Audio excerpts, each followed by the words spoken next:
Like na comment zinahusika kuikaribisha hii simulizi tamu sana, safari tamu sana ya mimi na mimi, kutoka kwa mtayarishaji mpya na mtu hatari sana kwenye hizi mambo. Alikuwa chimbo kukuandalia hii simulizi tamu msikilizaji, na yeye anakwenda kwa jina la Elton Tony, na naye kusimulia hii simulizi ni mimi Lucas Lumbasi.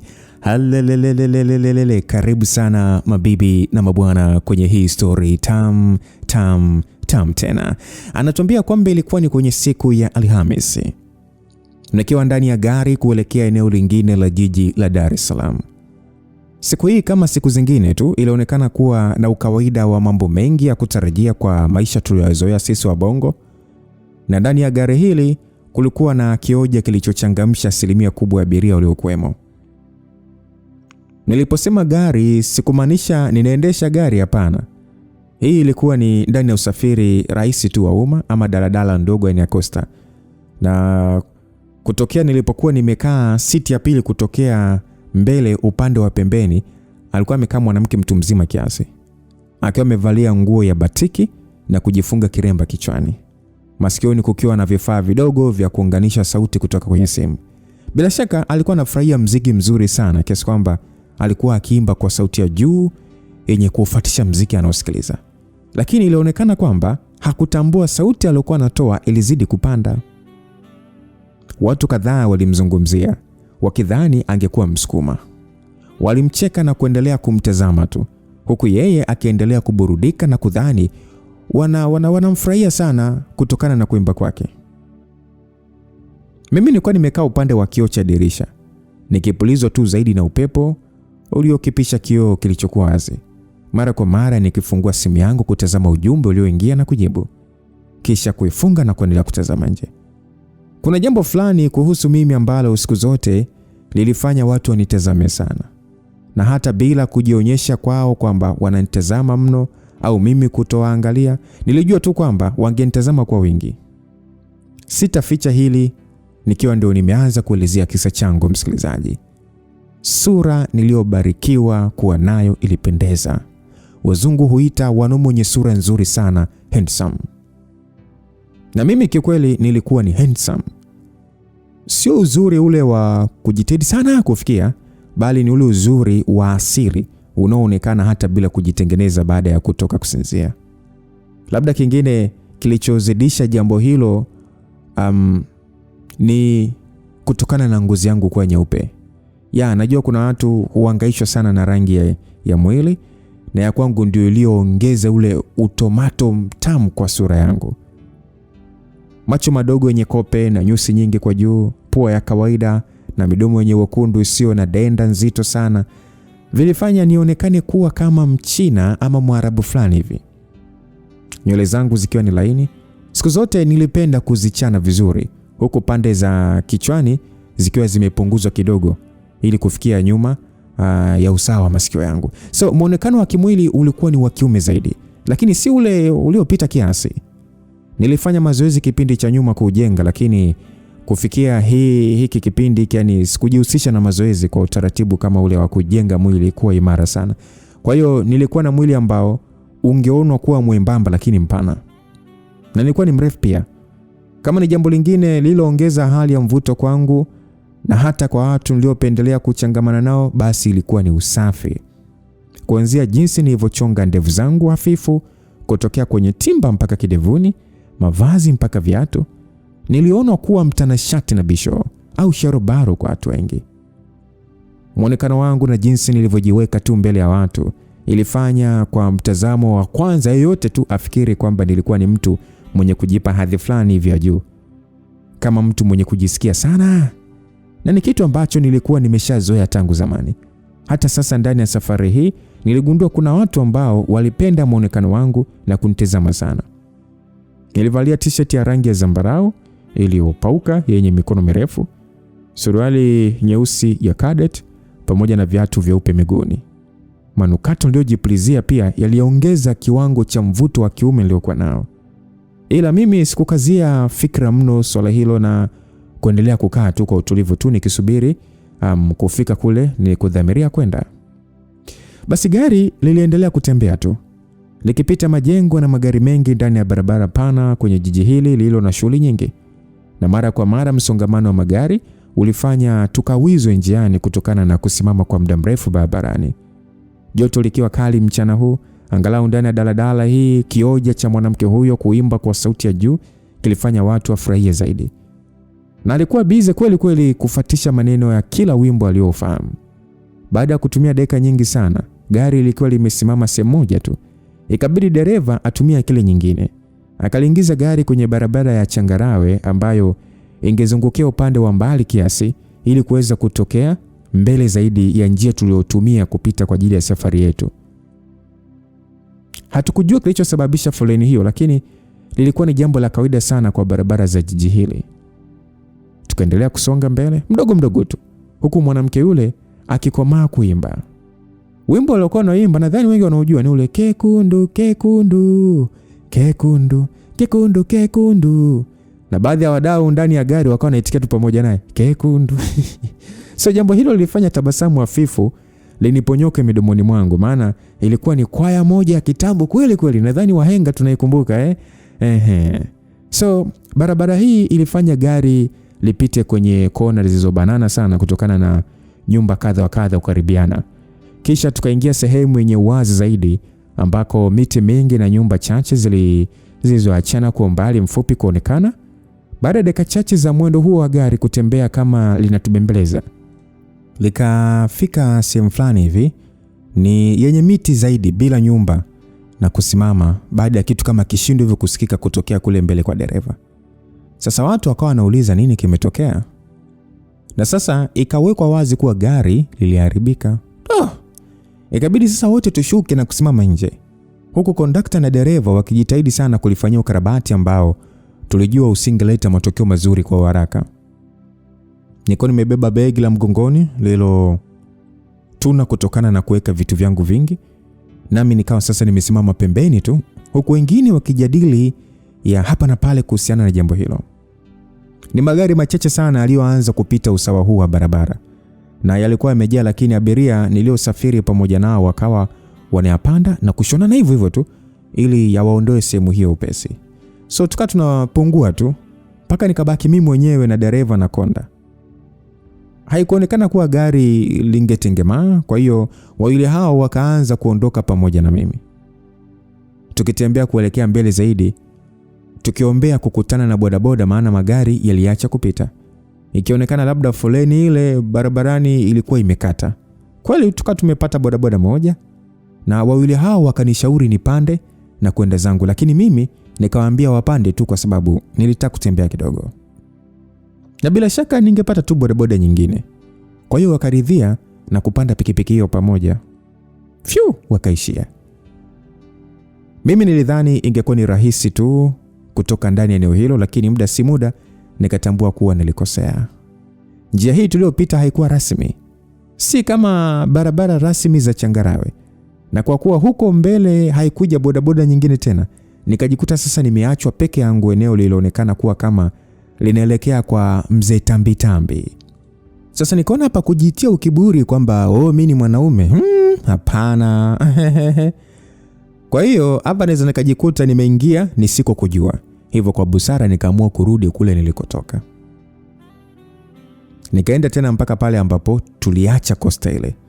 Nami nikajiketisha kwenye nyasi safi tu na laini chini ya mti wenye kivuli kizuri. Ilionekana kama vile siku hii niliamliwa, maana hakuna usafiri mwingine wote uliopita tena upande huo. Dakika zikawa saa zikawa masaa, na mchana ukaanza kugeuka kuwa jioni.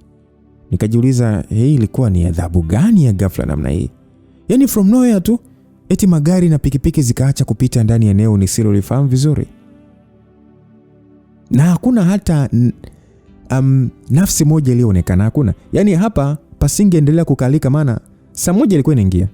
Hivyo wazo la kurudi na barabara tuliyokuja nayo kwa kosta likawa sasa suluhisho zuri sana kwa wakati huo. Ningehitaji tu kufika eneo lenye makazi kiasi, na kutokea hapo ningejua tu nini la kufanya kupata usafiri mwingine. So taratibu nikaanza kutembea, begi likiwa mgongoni kwangu, simu ikiwa sikioni kuniruhusu nizungumze na rafiki yangu mmoja ambaye alinicheka kwa kusema nimelaaniwa kukutwa na saibu hili. Na bila shaka ningekutana na Basilisa huko mbele, kwa hiyo eti angeandaa masufuria ya kuchemshia uji wa msiba wangu huko nilikotoka. Basi nikiwa bado nasonga taratibu, sauti ya kunguruma kwa pikipiki kutokea nyuma yangu ikanifanya nigeuke kuitazama. Nami nikaingiwa na matumaini. Ilikuja upande wangu kutokea eneo hilo nilikoacha ile Costa. Nami sasa nikaipungia mkono ili muendeshaji asimame. Lakini nikashangaa ananipita tu na kunyosha mbele. Nikatoa begi mgongoni na kusimama hapo. Giza lilikuwa limeshaingia kiasi, nami nilihisi njaa. Na kwa kutazama taa za jiji mbele zaidi, nikajiambia tu, natakiwa hapa kusonga tu ili nifikie sehemu yenye shughuli, maana bahati nyingine isingekuja. Lakini Mungu si athumani bwana. Gari lingine dogo likaonekana likija kutokea huko nilipopaacha. Nami nikapunga mkono lisimame, lakini nalo likanipita tu. Kweli Mungu si athumani. Hali hii ikaniudhi, lakini nilielewa vizuri upande wa pili wa mambo. Kikawaida, sehemu kama niliyokuepo ilionekana kuwa na hatari, labda wa vibaka. Hivyo watu wasingekuwa wenye urafiki sana kwa mtu asiyemjua na kusimamisha tu vyombo vyao kumsaidia, maana hofu ya kupatwa na madhara ilikuwepo kwa wote. Kwa hiyo kanibidi tu mimi nifikirie njia mbadala ya kujiondoa sehemu hii haraka kwa usafiri kabla usiku haujawa mzito zaidi. Nilipopiga tu hatua zingine chache, huku begi langu nikiwa nimelining'iniza mkononi, gari lingine likasikika likija kutokea nyuma yangu. Sikugeuka. Nikaanza kutembea kwa kuyumba kiasi kama mlevi hivi. Kisha nikaliangusha begi chini na kujishika kifuani. Nikianza kuguna kwa sauti ya juu na kujiingiza barabarani kwa njia iliyoonyesha na karibia kuanguka. Haya yalikuwa ni maigizo tu. Na kama sikuwa nimeweka hili wazi mwanzoni, unapaswa kujua kwamba nina utundu fulani hivi. Wengine huita uhuni, ila mimi nilikuwa ni muhuni ilipohitajika tu. Nilikuwa makini kutambua umbali ambao gari hilo lilifika. Na sasa likiwa karibu zaidi na nilipokuwa, nikajiangusha barabarani, huku sasa nikilionyeshea mkono lisimame, maana nilikuwa na tatizo la kifua. Maigizo tu. Ikiwa aliyekuwa ndani ya gari hilo alikuwa na moyo mzuri, basi angenionea huruma na kushuka kuja kunipa msaada. Hivyo ningeweza kupata lifti kwa wepesi. Jaribio langu likazaa matunda mazuri pale gari hilo liliposimama, nami nikajisemea yes. Kisha nikaendelea sasa kulia kwa maumivu makali chini hapo. Sikufumbua macho yangu na kuendelea kuigiza tu. Nami nikasikia mlango kibamizo kidogo, kuashiria kwamba umefungwa baada ya kufunguliwa. Nikafungua jicho moja kidogo na kuona kwamba kuna mtu alikuja upesi. Nami nikafumba tena na kuendelea kulia.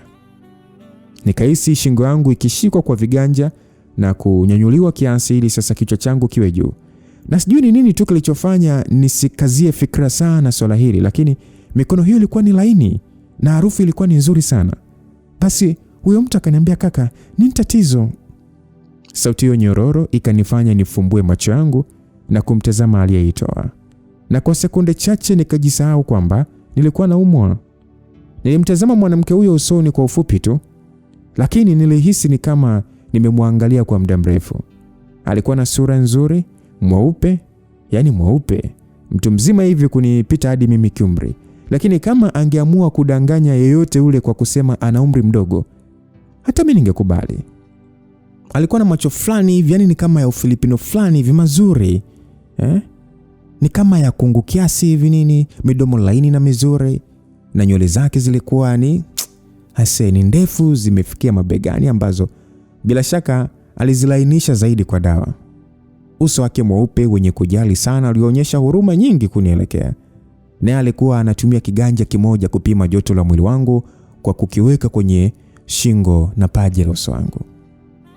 Nikafumba macho yangu tena na kuendelea kulalamika nikisema, nakufa. Naye sasa akanishika usoni kwa ganja chake akasema kwamba, kaka, nini kinakusumbua? Akauliza hivyo. Sauti yake ilikuwa ni tamu sana. Ni kama mtoto mdogo vile, ama ile ya Wema Sepenga. Basi nilitoa lawama zangu nikasema kwamba kifua dada. Kifua kimekaza. Basi akaniambia kwamba pole sana, hebu naomba ujitahidi basi kusimama nikuingize kwenye gari tutafute hospitali hapo mbele tweti. Basi nikalibana tabasamu langu na kusema sawa. Kisha nikaanza kujinyanyua. Naye akanipa egamio na kutembea nami mpaka upande wa mlango wa pili wa gari lake. Gari lake lilinishangaza kiasi. Lilikuwa ni zile pickup Toyota za zamani kweli kweli. Ingawa lilikuwa safi, jeupe, lakini halikuonekana kuwa gari lililomfaa mwanamke mwenye uzuri wake. Kwa vyovyote vile, hilo halingejalisha kwa kuwa sasa nilipata lifti. Kwa hiyo nikakalishwa siti ya upande wa mbele pembeni ya usukani, kisha mwanamke huyo akaniacha na kuelekea pale aliponitoa. Nikamwangalia na kuona akiliokota begi langu na kuanza kuja nalo upesi kwenye gari. Naye akaingia pia kwenye usukani na kuliweka kwenye siti za nyuma. Akaingiza gia na kukanyaga mafuta. Nalo gari likaanza kutembea huku bado nikiwa sasa nimekaza sura kuonyesha nina maumivu sana. Basi akauliza kwamba pole sana kaka, unakaa wapi na umetokea wapi? Nikamjibu nilikuwa natokea Bamaga kule. Akauliza Sinza? Ndio.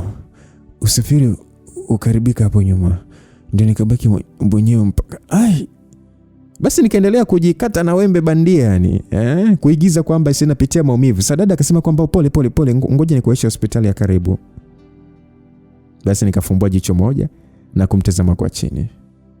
Alikuwa makini kweli kweli kwenye uendeshaji, akionekana kutaka kuharakisha kututoa huko. Nikaangalia upande wa nje na kutabasamu tu. Kisha maigizo akaendelea hadi tulipoanza kuzipita nyumba zile zilizokaribiana. Nikaelewa haingechukua muda mrefu kufika barabara kuu. Sasa nami nikamtazama mwanamke huyo tena. Isingekuwa ya mazingira tuliyokutana kuwa jinsi yalivyokuwa, basi angefaa sana kuwa rafiki mzuri. Alionekana kuwa mwenye kujali, nami nikawaza kuwa bila shaka angekuwa na watoto aliowatendea vizuri mno. Lakini kwa upande mwingine, kufanya naye urafiki ingekuwa ni jambo gumu, maana tayari nilimdanganya kuumwa ili tu nitimize haja yangu ya kutoka eneo lile. Kwa hiyo ningepaswa kuhakikisha na mkimbia kwa spidi zote pale tu akishanifikisha huko mbeleni. Kweli dakika si nyingi tukawa tumeingia barabara kuu za lami, naye akaonekana kupita kwenye njia ambayo ingetufikisha kwenye moja ya hospitali kwenye maeneo ya Buguruni. Nikiwa sitaki hili litokee, nikaanza kumpiga taratibu kwenye mkono wake. Ni akanitazama sasa bado akiendesha. Nikamwambia nishushe dada. Nilimwambia hivyo sasa bado nikiwa nimekunja sura. Akauliza wapi? Nikasema hapo tu hivi. Lakini hali yako ni mbaya, unatakiwa kufika hospitalini kwanza. Nishushe. Nahitaji hewa kidogo. Upepo unaingia vizuri hapo ama? Nikamtazama kwa kukonyeza na kuona jinsi alivyokuwa makini. Nami nikasema na juisi. Juisi? Ndio. Wewe inatuliza moyo. Ni moyo au kifua? Vyote. Naomba nishushe dada. Basi nikaendeleza uongo wangu. Akaonekana kujali zaidi hali yangu. Naye akalipeleka gari sehemu ya kuegeshea barabarani ambako hakukuwa mbali na viduka vidogo vya bidhaa. Kwa upande aliosimamisha gari, ule wa pili ulikuwa na majengo ya makao makuu ya kampuni ya Azam. Na magari mengi ya abiria yalipita na kusimama kushusha na kupakia abiria. Sasa mwanamke huyu akataka kushuka ili aende kunifuatia sharubati. Lakini akashangaa baada ya mimi kufungua mlango wa upande nilioketi na kutoka ndani ya gari. Akabaki kuniangalia tu mpaka nilipofungua mlango wa nyuma na kulitoa begi langu, kisha nikaufunga na kusogea hapo mbele. Nikiinama kiasi kumchungulia. Asante sana dada, Mungu akubariki. Nilimwambia hivyo sasa nikitabasamu. Alikunja uso wake kimaswali kiasi. Naye akasema kwamba wewe uko? Ya, niko sawa. Nikamalizia maneno yake. Kwa hiyo kifua kiumi tena? Kimeacha sasa hivi tu. Niko poa kabisa. Endelea tu na safari dada. Na Mungu atakulipa kwa ukarimu wako. Nilimwambia hivyo na kumrushia busu kwa kiganja. Alionekana kushangazwa sana na hili. Naye akaangalia pembeni kiasi na kusema kwamba ulikuwa unadanganya. Sio kudanganya, yani Ile ilikuwa ni njia tu ya kukuomba msaada, maana hakuna aliyetaka kunisaidia hata lifti tu, ila wewe una moyo mzuri sana dadangu, yaani hadi ukanipima na joto. Msaada mdogo tu, lakini nimefarijika sana. Utabarikiwa milele. Kwa hiyo yani umenipotezea muda wangu, nafikiri unaumwa kumbe. Okay, wait. Mimi naweza kukulipa kama unataka. Nini? Mimi nitoa wallet yangu na kuchomoa pesa. Kisha nikamnyoshia sasa nikisema kwamba time is money. Pole kwa kucheleweshwa ulikokuwa unaenda, ila chukulia hii buku 2 kama nauli tu ya kunibeba kulipia huo muda. Shika. Basi akanikazia macho yake na kuniuliza kwa sauti ya chini ya kwamba wewe ni mjinga? Usio hivyo sister. Huku ni kusaidiana tu. Nimesema asante na pole. Hii hapa mimi nakupatia. Chukua bwana. Ama niendelee kuigiza nimenigwa kidogo. Nilimwambia hayo na kumtania kidogo. Akaniangalia kwa kutokuamini fulani hivi. Kisha akakanyaga mafuta na kuliondoa gari bila kuichukua 2,000 niliyotaka kumpatia. Mimi nikaendelea kulisindikiza gari lake kwa macho. Nami nikashusha pumzi na kusema kwa sauti ya chini ya kwamba asante. Alistahili asante hiyo, ingawa asingesikia wala kuijali tena kwa sababu nilikuwa nimemkosea. Nikatoa kitambaa changu safi na kuanza kujifuta hapa na pale kwenye suruali yangu ambayo ilikuwa ni nyeusi ya cadet, ile uchafuka kiasi kutokana na kujilaza chini nilipomfanyia maigizo mwanamke huyo. Nikaangalia saa yangu kwenye simu na kukuta ni saa 2 kasoro sasa. Nami nikasimama sehemu ambayo ingeleta daladala za kuelekea kule nilikodhamiria kufika kwa siku hiyo. Daladala ikaja, nikapanda kwa kusimama pamoja na abiria wengine ambao kama kawaida wangenitazama mara kwa mara kuonyesha nilikuwa ni mtu mwenye utofauti fulani hivi kutokana na sura yangu. Basi bwana, gari likapita eneo moja baada ya lingine, huku nikiwa nimebanwa kiasi na watu niliosimama pamoja nao. Na hatimaye tukafika maeneo ya Rangi Tatu huko Mbagala. Nami nikashuka hapo. Kwa jiji letu kufanya matembezi sehemu mbalimbali kipindi cha nyuma kulifanya ni ajue maeneo mengi. Lakini Mbagala ndiyo kati ya maeneo ambayo sikuwa na mazoea nayo kabisa. Hata safari fupi kutokea kule nilikoishi ilinibidi tu niwe nimefanya utafiti wa jinsi ya kufika huko. Kwa sababu kuna sehemu hususan niliokuwa nikielekea isingekuwa kucheleweshwa kule kwa usafiri niliochukua mara ya kwanza, basi ningewahi kufika nilikohitaji kufika. Kwa hiyo baada tu ya kushuka nikatafuta daladala nyingine ambayo ingenipeleka kwenye eneo la mbele zaidi lililojulikana kama Mzinga. Mapema nikapanda gari za Twangoma na mwendo ukaanza. Sasa siku zote bwana nilifurahi hali fulani hivi ya ugeni nilipoingia kwenye maeneo ambayo sikuyafahamu vizuri. Kwa hiyo nilikuwa makini kutazama mambo mengi ya maeneo haya. Hakukuwa na purukushani nzito kama maeneo ya Kariakoo ama magorofa mengi na vitu maridadi mno, bali muonekano wa hali ya kawaida tu uliotofautisha Mbagala na maeneo mengine yaliyofanisika zaidi. Dakika kama 10 tu nasi tukawa tumefika Mzinga. Nami nikashuka pamoja na wale walioshukia hapo bila hata kusumbuka. Bodaboda zikanikimbilia, nami nikachagua moja na kumpa maelekezo dereva anipeleke sehemu iliyojulikana kama Masai. Nikapanda, mwendo ukaanza. Nadhani ni ugeni tu wa mtu kama mimi kwenye eneo hilo uliofanya watu watu wengi tuliowapita wanikodolee sana. Na upesi nikatambua kwamba vijora ndio vazi lililopendelewa zaidi na wanawake wa huko. Nilikuwa makini kukariri njia tuliyotumia kupita mpaka kufika Masai, ingawa ilikuwa ni giza. Hiyo Masai ilikuwa ni baa pana kiasi fulani hivi yenye gorofa moja juu na vyumba vya kulala wageni. Tayari kwa muda huu wa saa 2 palikuwa pameshachangamka, muziki ukiwa mnene, na wengi wa waliokuwepo kule ndani waliniangalia sana baada ya kuniona. Nikamlipa boda naye akatoweka. Nafikiri wengi walikuwa wanasubiri kuona nikienda pale aidha kunywa ama kuchukua chumba cha kupumzika kutokana na kuwa sura mpya kwenye eneo hilo na kubeba begi mgongoni. Lakini Masai haikuwa shaba yangu. Nikasogea pembeni na kutoa simu, nami nikatazama ramani ndogo ya nyumba iliyokuwa karibu eneo la Bahi. Nilikuwa na mpango wa kufikia kwenye nyumba hiyo ambayo mwenye nayo alikuwa ametoa tangazo siku chache nyuma kuwa angepangisha mtu hapo. Ilikuwa ni sehemu sahihi kwangu kufikia kwa sababu nilitaka mazingira mazuri ya nyumbani, sio chumba cha kupanga, bali kama alivyoonyesha kwa tangazo lake nililoliona mtandaoni. Ilikuwa ni sehemu ya kukaa kama nyumbani hivi. Yaani kungekuwa na seble yenye vitu kama samani na makochi tayari, chumba chenye kitanda, bafu, choo, maji, umeme, mambo kama hayo. Na gharama yake ilikuwa nafuu kwa kila mwezi. Tayari nilikuwa nimeshawasiliana na mwenye kutoa huduma hiyo kwa njia ya WhatsApp na kukubaliana naye kwamba ningekuja hapo siku si nyingi ili asije kumpa mteja mwingine nafasi hii niliyoitaka mimi. Naye akawa ameridhia. Kwa hiyo baada ya kuona uelekeo ambao nyumba hiyo ilikuwa, nikaanza kuelekea huko taratibu. Mtaa huo kwa usiku ulionekana kuwa kimya kiasi. Na nyumba nilizozipita zilikuwa ni za kawaida sana. Ni vinjia tu vyenye uchochoro mwingi, yani muonekano sahihi wa Uswahilini kabisa. Kidoti chekundu cha ramani kikanifikisha mbele ya nyumba hiyo. Nami nikaangalia kwa umakini kutokea nje. Ingeweza kuonekana kuwa kubwa kiasi ikiwa imezungushiwa kuta iliyotenganisha na nyumba nyingine pembeni, lakini kwa ukaribu sana geti lilikuwa pana na jeusi. Ningeweza kuona madirisha mapana yaliyowekewa vioo vyeusi, ungo wa king'amuzi huko juu na taa nene ya nje iliyomulika vyema mpaka kufikia niliposimama. Bila shaka palikuwa ndio penyewe.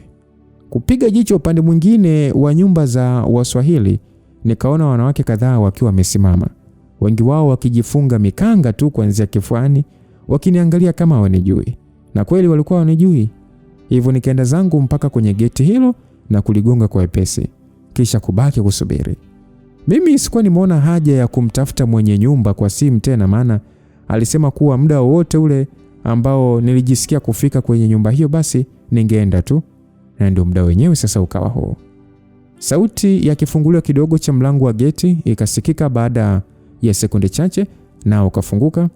Mbele yangu alisimama mwanamke mtu mzima tu. Tena anaweza kunizaa huyu, labda hata mara mbili. Umri wake kwa kadiria tu ungekuwa wa miaka 50 hivi mwishoni na kuendelea. Na alikuwa ni mfupi tu, mnene kiasi, mwenye ngozi yenye weupe uliofifia, na macho yake ni mazuri tu, yalinitazama kwa makini. So nilimpatia pale salamu kwa heshima tu, nikasema kwamba mama shikamoo. Akanitikia marhaba, ujambo? Nikasema sijambo. Alinitazama kwa makini sana, akiwa ni kama ananitafakari. Nami nikawaza kwamba huenda ndiye aliyekuwa mwenye nyumba. Hivyo ingenibidi nimueleze mimi ni nani. Pole kwa kuwa nimefika usiku sana mama. Gari niliyokuja nayo iliharibika njiani. Mimi ni kumbe ndio wewe. Basi alinikatisha maelezo yangu kwa kuniuliza hivyo. Kwa kufikiri anamaanisha kile nilichowaza, nikaambia kwamba ndio mama, ni mimi. Basi akanishusha na kunipandisha huku akitabasamu kiasi. Nami nikatabasamu pia kirafiki. Akaniuliza kwamba umekuja mwenyewe? Sauti yake ilikuwa ni yenye upole mwingi sana. Nami nikasema kwamba ndio, niko mwenyewe. Gari lisingeharibika nisingechelewa kufika. Ila hata hivyo haukujua kama ningekuja leo, japo nilipanga kufika mapema sana mama. Yule mama akasema, sawa, hamna shida baba. Nilijua unakuja. Sema tu. Anyway, karibu ndani kwanza. Jamani, na utakuwa umechoka kweli kweli. Alisema maneno sasa akinipisha ili nipite. Sikutarajia angefahamu kwamba nilikuwa nakuja leo, lakini njia yake ya kunikaribisha ilikuwa ni nzuri sana. Sasa nami nikaingia tu na kusogea mbele kidogo. Akafunga mlango wa geti na kusogea usawa wangu. Pole baba, pole sana jamani. Karibu sana. Twende ndani upumzike kidogo. Asante sana mama. Basi akaniongoza kufikia uvaranda uliojengwa vigae sakafuni, nami nikaona viatu kadhaa chini hapo.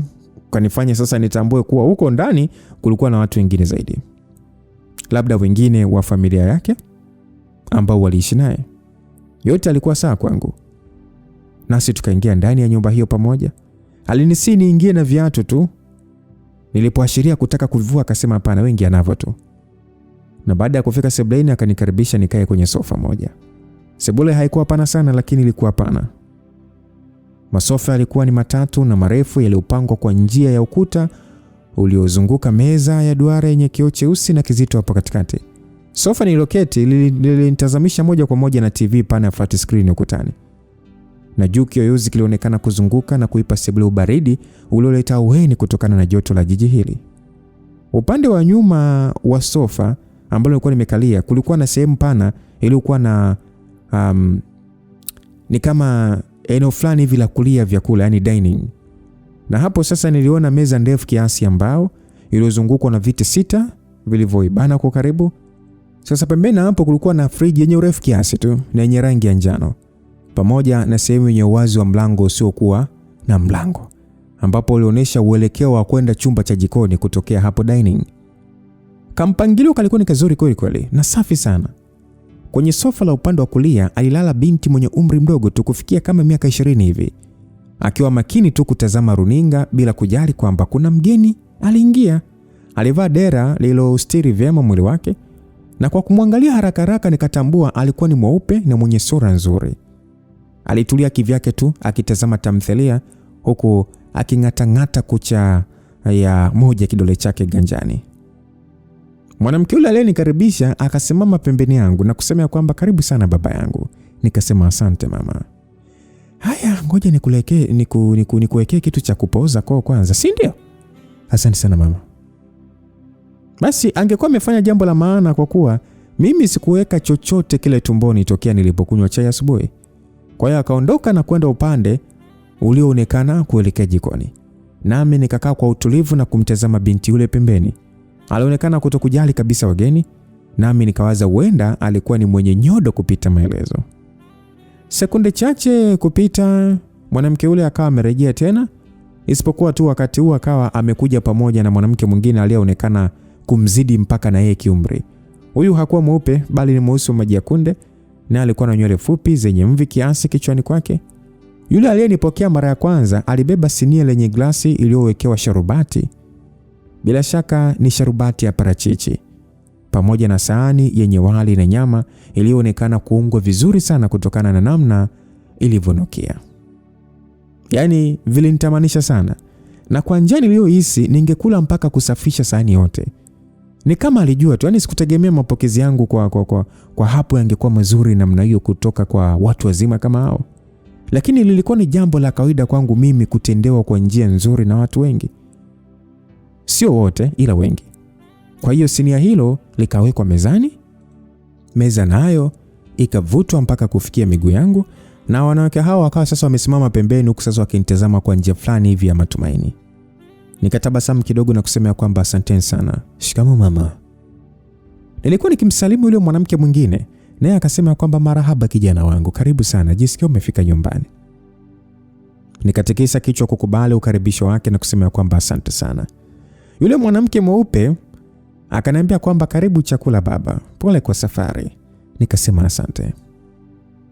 Msikilizaji, kikweli nilikuwa nimesema asante nyingi sana kwa jioni hiyo.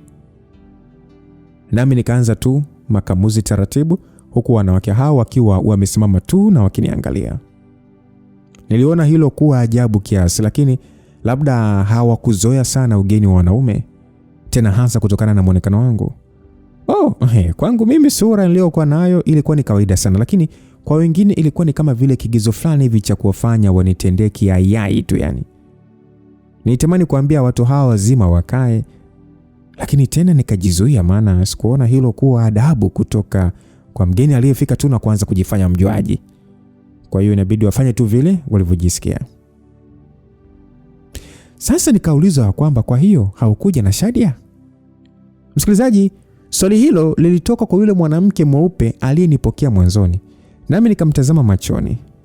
Sikuelewa Shadia ilikuwa ni nini, ila nikadhani amemaanisha jina la gari la usafiri kama vile Abood ama Mohammed Trans Ivan. Hapana, sijaja na Shadia. Nilipanda tu daladala, nikaifuata ramani ndio nikafika. Ni mara yangu ya kwanza. Waliangaliana kimaswali kiasi. Mimi nisijue sababu, lakini nikaendelea zangu tu kula. Yule mweusi kiasi akasema kwamba tulifikiri ungekuja labda hata na ndugu zako. Ndugu, hapana. Ni mimi tu mama. Nimekuja kukaa huku peke yangu. Basi yule mwanamke mweusi akauliza kwamba umekuja kukaa huku? Ndiyo. Nafikiri tutaanza kuzungumza kuhusu gharama na kila kitu kwa sababu nimeshaandaa. Kwa hiyo ngoja nimalize kwanza kula. Basi yule mweupe akatabasamu kwa furaha na kusema kwamba sawa baba, wewe kula tu, tutaongea mengi zaidi Miriam akishafika. Nikakunja uso kimaswali kiasi na kuuliza kwamba Miriam. Yule mwanamke mweupe akasema kwamba ndio, na yeye amekawia kidogo tu, ila amesema yuko karibu kufika. Basi nikaangalia pembeni kiufupi nikiwa sijaelewa vizuri jambo hilo, na yule mwanamke mweusi alinitazama kwa makini zaidi, tofauti na yule mweupe ambaye aliniangalia kwa furaha zaidi. Yaani Miriam ndio mwenye nyumba ama? Niliwauliza. Wakaangaliana machoni kwa njia ya kuulizana jambo fulani. Kisha wakanitazama tena, na yule mwanamke mweusi akasema kwamba ndio Miriam ndio mwenye nyumba. Basi sawa, haina shida. Nitamsubiri ili tupangane vizuri. Nimepapenda sana hapa. Basi niliwaambia hivyo. Nikakirudia chakula changu na kuendelea kushuka nacho taratibu. Nami nikamwona mwanamke ule mweusi akimpa kiashirio mwenzake kwa kumvuta ili waondoke hapo. Nikawaangalia, naye akasema wanaenda kuandaa mambo fulani kisha wangerudi tena. Na mimi ningekuwa nani kuwazuia? Nikasema sawa. Nao wakaishia kwenye kona upande mwingine ndani hapo. Mimi nikaendelea kula na kumwangalia binti yule tena, na bado alikuwa anatafuna tu kucha. Nilipomwangalia vizuri zaidi, nikaanza kuona kwamba hali yake haikuwa sawa kwa asilimia zote, lakini nisingeweza kukisia haraka ikiwa alikuwa na tatizo fulani. Macho yake yalielekea TV, lakini ni kama umakini wake haukuwa kwenye kile kilichoonyeshwa humo. Nikataka nimsemeshe, lakini ndio hapa sasa nikaanza kusikia maongezi baina ya wale wanawake wawili walioondoka muda mfupi nyuma. Nikatambua hawakuwa wameenda chumbani kabisa, bali walisimama nyuma ya ukuta uliowaficha kutokea hapo sebuleni. Sauti ya chini ya mwanamke ule mweupe ikasikika ikisema kwamba dada, jamani, huyo kaka ni mzuri jamani. Sijawahi kuona. Sauti ya mwenzake akasema kwamba mbona kama ni mdogo sana. Sasa yule mweupe akajibu kwamba kwani kinachofanya ufikiri ni mdogo ni nini? Yule mweusi akajibu ya kwamba kwani wewe humuoni? Anaonekana hadi kutakiwa kumwamkia mimi. Yule mweupe akasema hamna bwana. Halafu kwani kuna ubaya gani? Sema ni kasura kake tu ndio kanamfanya aonekane mdogo. Lakini hata Shadi alisema ni mkubwa. Sidhani kama alikosea. Mimi nimempenda sana jamani. Yule mweusi akasema kwamba ndio ni mzuri, ila mbona kama haelewi mambo Tunamuuliza hiki anajibu vingine. Ni kama anavuta bangi sijui. Yule mweupe akasema atakuwa amechoka tu. Halafu anaonekana ana njaa, hajala muda huyo. Sasa yule mweusi akajibu lakini mweupe akasema wewe acha hizo bwana, kijana wetu amechoka tu. Tumsubiri Miriam, mengine tutajua tu. Dada na furaha sana. Msikilizaji, hayo yote niliyasikia. Nami sikuweza kuelewa kabisa maongezi hayo mafupi yalilenga swala gani haswa. Kulikuwa na issue gani nyingine zaidi ya mimi kuja kupangishwa kwenye nyumba hii iliyomfanya mmoja wa wanawake hao afikiri kuwa sielewi mambo ama navuta bangi? Shadia ndo alikuwa nani badala ya nini? Yaani ningehitaji kujua undani wa mambo hayo ili nisije kujikuta nadumbukia kwenye masuala mengine kabisa tofauti na alionileta huko. Na wao kuanza kuja tena kukanifanya nijiandae kuzungumza nao kwa kina kuhusu makazi yangu ya muda mfupi kwenye nyumba hii. Nilitaka kujua ningelala kwenye chumba kipi ndani hapo, na mambo ya kawaida ambayo ningeshiriki kufanya kama mwanajamii mpya katika eneo hilo. Basi waliponifikia tena walikuwa kitabasamu tu, bila kujua kwamba mengi ya yale waliozungumzia niliyasikia. Nami pia nikatabasamu na kuigiza kutokujua lolote. Tayari nilikuwa nimefuta wali wote na nyama, ikibaki tu sharubati ya kuendelea kushoshea. Jamani, asanteni sana. Basi yule mwanamke mweupe akasema kwamba nikuongezea ubwabwa. Aliniuliza kwa sasa akija kuchukua sahani. Hapana, nimeshiba, asante. Basi asante nyingine tena. Nikaanza kuhisi kama sasa hapa na boa. Napenda kujua vitu vya kawaida, yani shughuli za kawaida zifanye kazi hapa. Mmesema napaswa kusubiri mpaka Miriam aje ndio tuzungumze, si ndio? Niliuliza. Nikasikia tu mtu akisema abe. Hilo lilikuwa ni tukio kutoka kwa yule binti aliyelala kwenye sofa. Nami nikageuka kumtazama. Alikuwa ananiangalia sasa. Macho yake akiwa na ukavu fulani hivi. Ilikuwa ni kama vile sura yake si ngeni sana kwangu. Ijapokuwa nilijua kabisa kwamba hii ndio ilikuwa mara ya kwanza kukutana naye. Sikujua alikuwa ameitikia mwito kutoka kwa nani, maana mimi ndo nazungumza tu nikasikia anasema kwamba abe. Lakini kuniangalia vile kukafanya nijue alidhani mimi ndio nimemuita. Sasa yule mwanamke mweupe akamwambia kwamba binti kwamba hajakuita, wewe endelea tu kuangalia sinema. Naye akaendelea kutazama TV. Jambo hili lilinishangaza kiasi. Nikawatazama wanawake wale wote wakiwa wamesimama, nami nikauliza kwamba kwa nini anafikiri nimemuita. Yule mweupe akajibu kuniambia kwamba ulikuwa unataka kusema Miriam, jina la dada yake, ila ukasema hilo ulisema ndio la kwake. Kwa hiyo akadhani umemuita. Msikilizaji, njia yake ya kuwasilisha taarifa hiyo kwangu ilikuwa ni kama vile hataki kuendelea kuzungumzia zaidi swala la binti huyo aliyelala kwenye sofa. Naye akaondoka pamoja na sahani ile, bila shaka alikuwa anairudisha jikoni. Sasa nikamwangalia yule mwanamke mweusi, naye akaketi kwenye sofa la upande wa kushoto, huku sasa akiniangalia pia. Alionekana kuwa ni mtu makini, labda ni mkali kiasi pia. Nami nikaendelea kuweka utulivu tu wa kiume. Basi akanisemesha akasema ya kwamba nyumbani hawajambo. Nikamwangalia kutabasamu kiasi, nami nikasema ya kwamba wazima kabisa, sijui hapa. Akaniambia tunaendelea vizuri tu, Mungu anasaidia. Angalau mara moja tukipata wageni kama hivi ni baraka. Basi mimi nilikuwa na kawaida ya kusugua magoti kwa viganja taratibu, hasa nilipozungumza na mtu niliyemheshimu sana. Na wakati huu nikawa sasa nikifanya hivyo, yani unajua ile mtu anakaa anasugua vimagoti kama kwa namna fulani hivi ya heshima fulani hivi, heshima isiyo na hofu ama hofu isiyo na heshima. Nadhani unaelewa. Kwa hiyo mimi nikamwambia kwamba ndio, wageni huwa ni baraka, hata sisi kule kwetu angalau mgeni akifika tunafurahi, maana mahanjumati na nyama ndio hupikwa kwa sana. Sasa kauli niliyoitoa hiyo ikamfanya mwanamke huyo acheke. Na yule mwanamke mweupe ndio alikuwa anarudi sasa. Naye akawa anacheka pia kuonyesha kwamba alinisikia, kwamba kufika kwa mgeni kunafanywa kunafanya siku hiyo chakula kipikwe kizuri sana hapa nyumbani kwetu. Kwa hiyo akakaa pembeni ya mwenzake na kusema kwamba unasema kweli, maana siku hizi kila kitu ni mfumuko wa bei tu. Wengi kugusa nyama ni mara moja sana. Nikasema umeona Nikamwambia hivyo. Nasi kwa pamoja tukacheka kidogo. Sasa yule mwanamke mweusi akaniuliza kwamba napenda unavyoongea. Wewe ni kabila gani? Ningesema mimi ni Msukuma kwa upande wa mama, ila wa baba ni Mpemba. Sijui hivyo. Yaani makabila au sijui hivyo. Maana tupo kimjini zaidi. Niliwaambia hivyo nao wakacheka kidogo. Ndio hivyo. Sisi ni wa Mwanza huko. Ila hapa jijini ndio tumezamia tu kwa kipindi kirefu zaidi. Basi baada ya mimi kuwafahamisha hivyo, yule mwanamke mweupe akaniambia kwamba hata sisi tumekaa huku muda mrefu pia. Sisi ni wa rangi. Baba yao kina Miriam alikuwa ni Mpemba pia kama wewe tu. Kumbe. Ndio hivyo.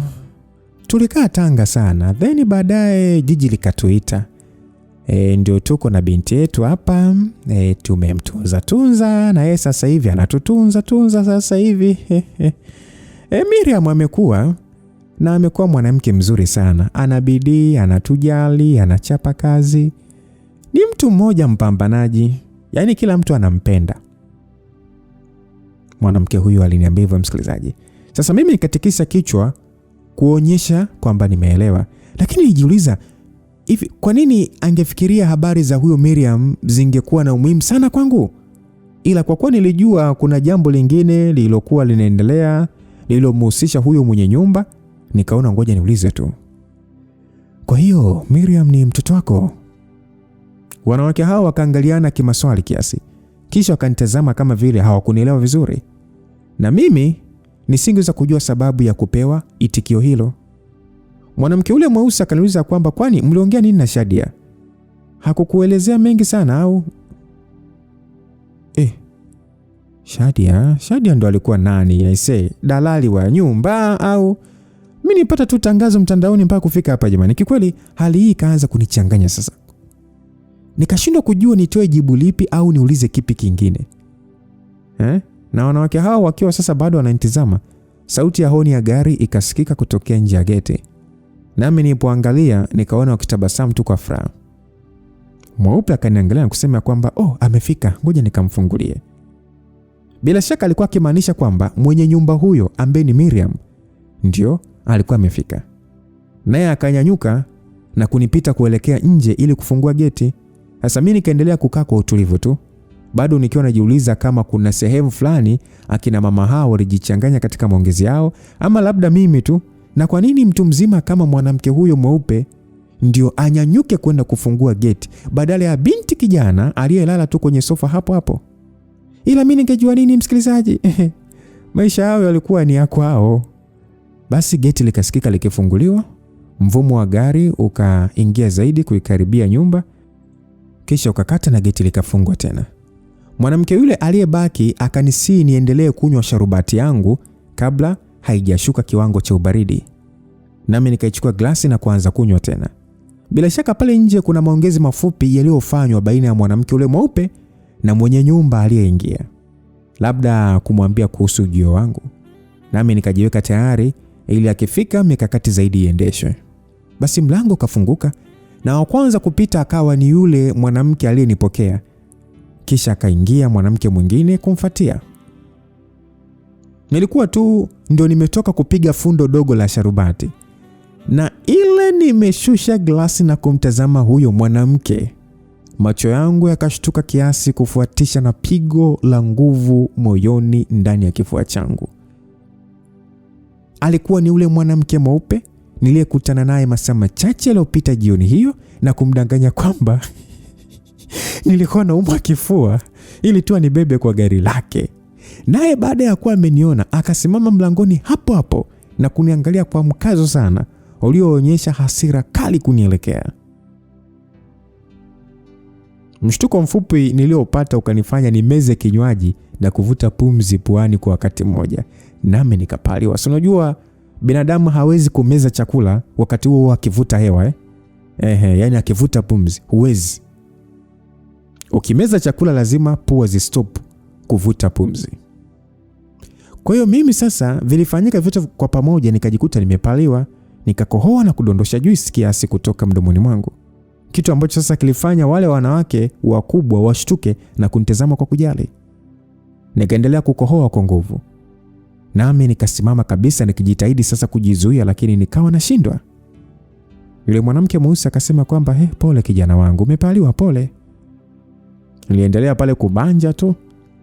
Sasa yule mwanamke akasema kwamba Zawadi, hebu mfuatie maji.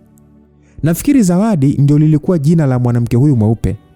Naye akaenda upesi kule jikoni, huku sasa mwenzake akinisogelea na kunipiga juu ya mgongo kwa kiganja chake. Aisee, nilikuwa nimepaliwa vibaya sana. Machozi yalinitoka kooni nikihisi kama vile kimiminika kimeunganisha bomba la pua na mdomo kwa pamoja. Nami nikawa sasa namwangalia yule mwanamke mlangoni pale aliyenikata jicho la hasira. Maji yakaletwa, huku binti yule aliyelala sofani bado akiwa anatafuna tu vidole vyake kama vile ni hayupo.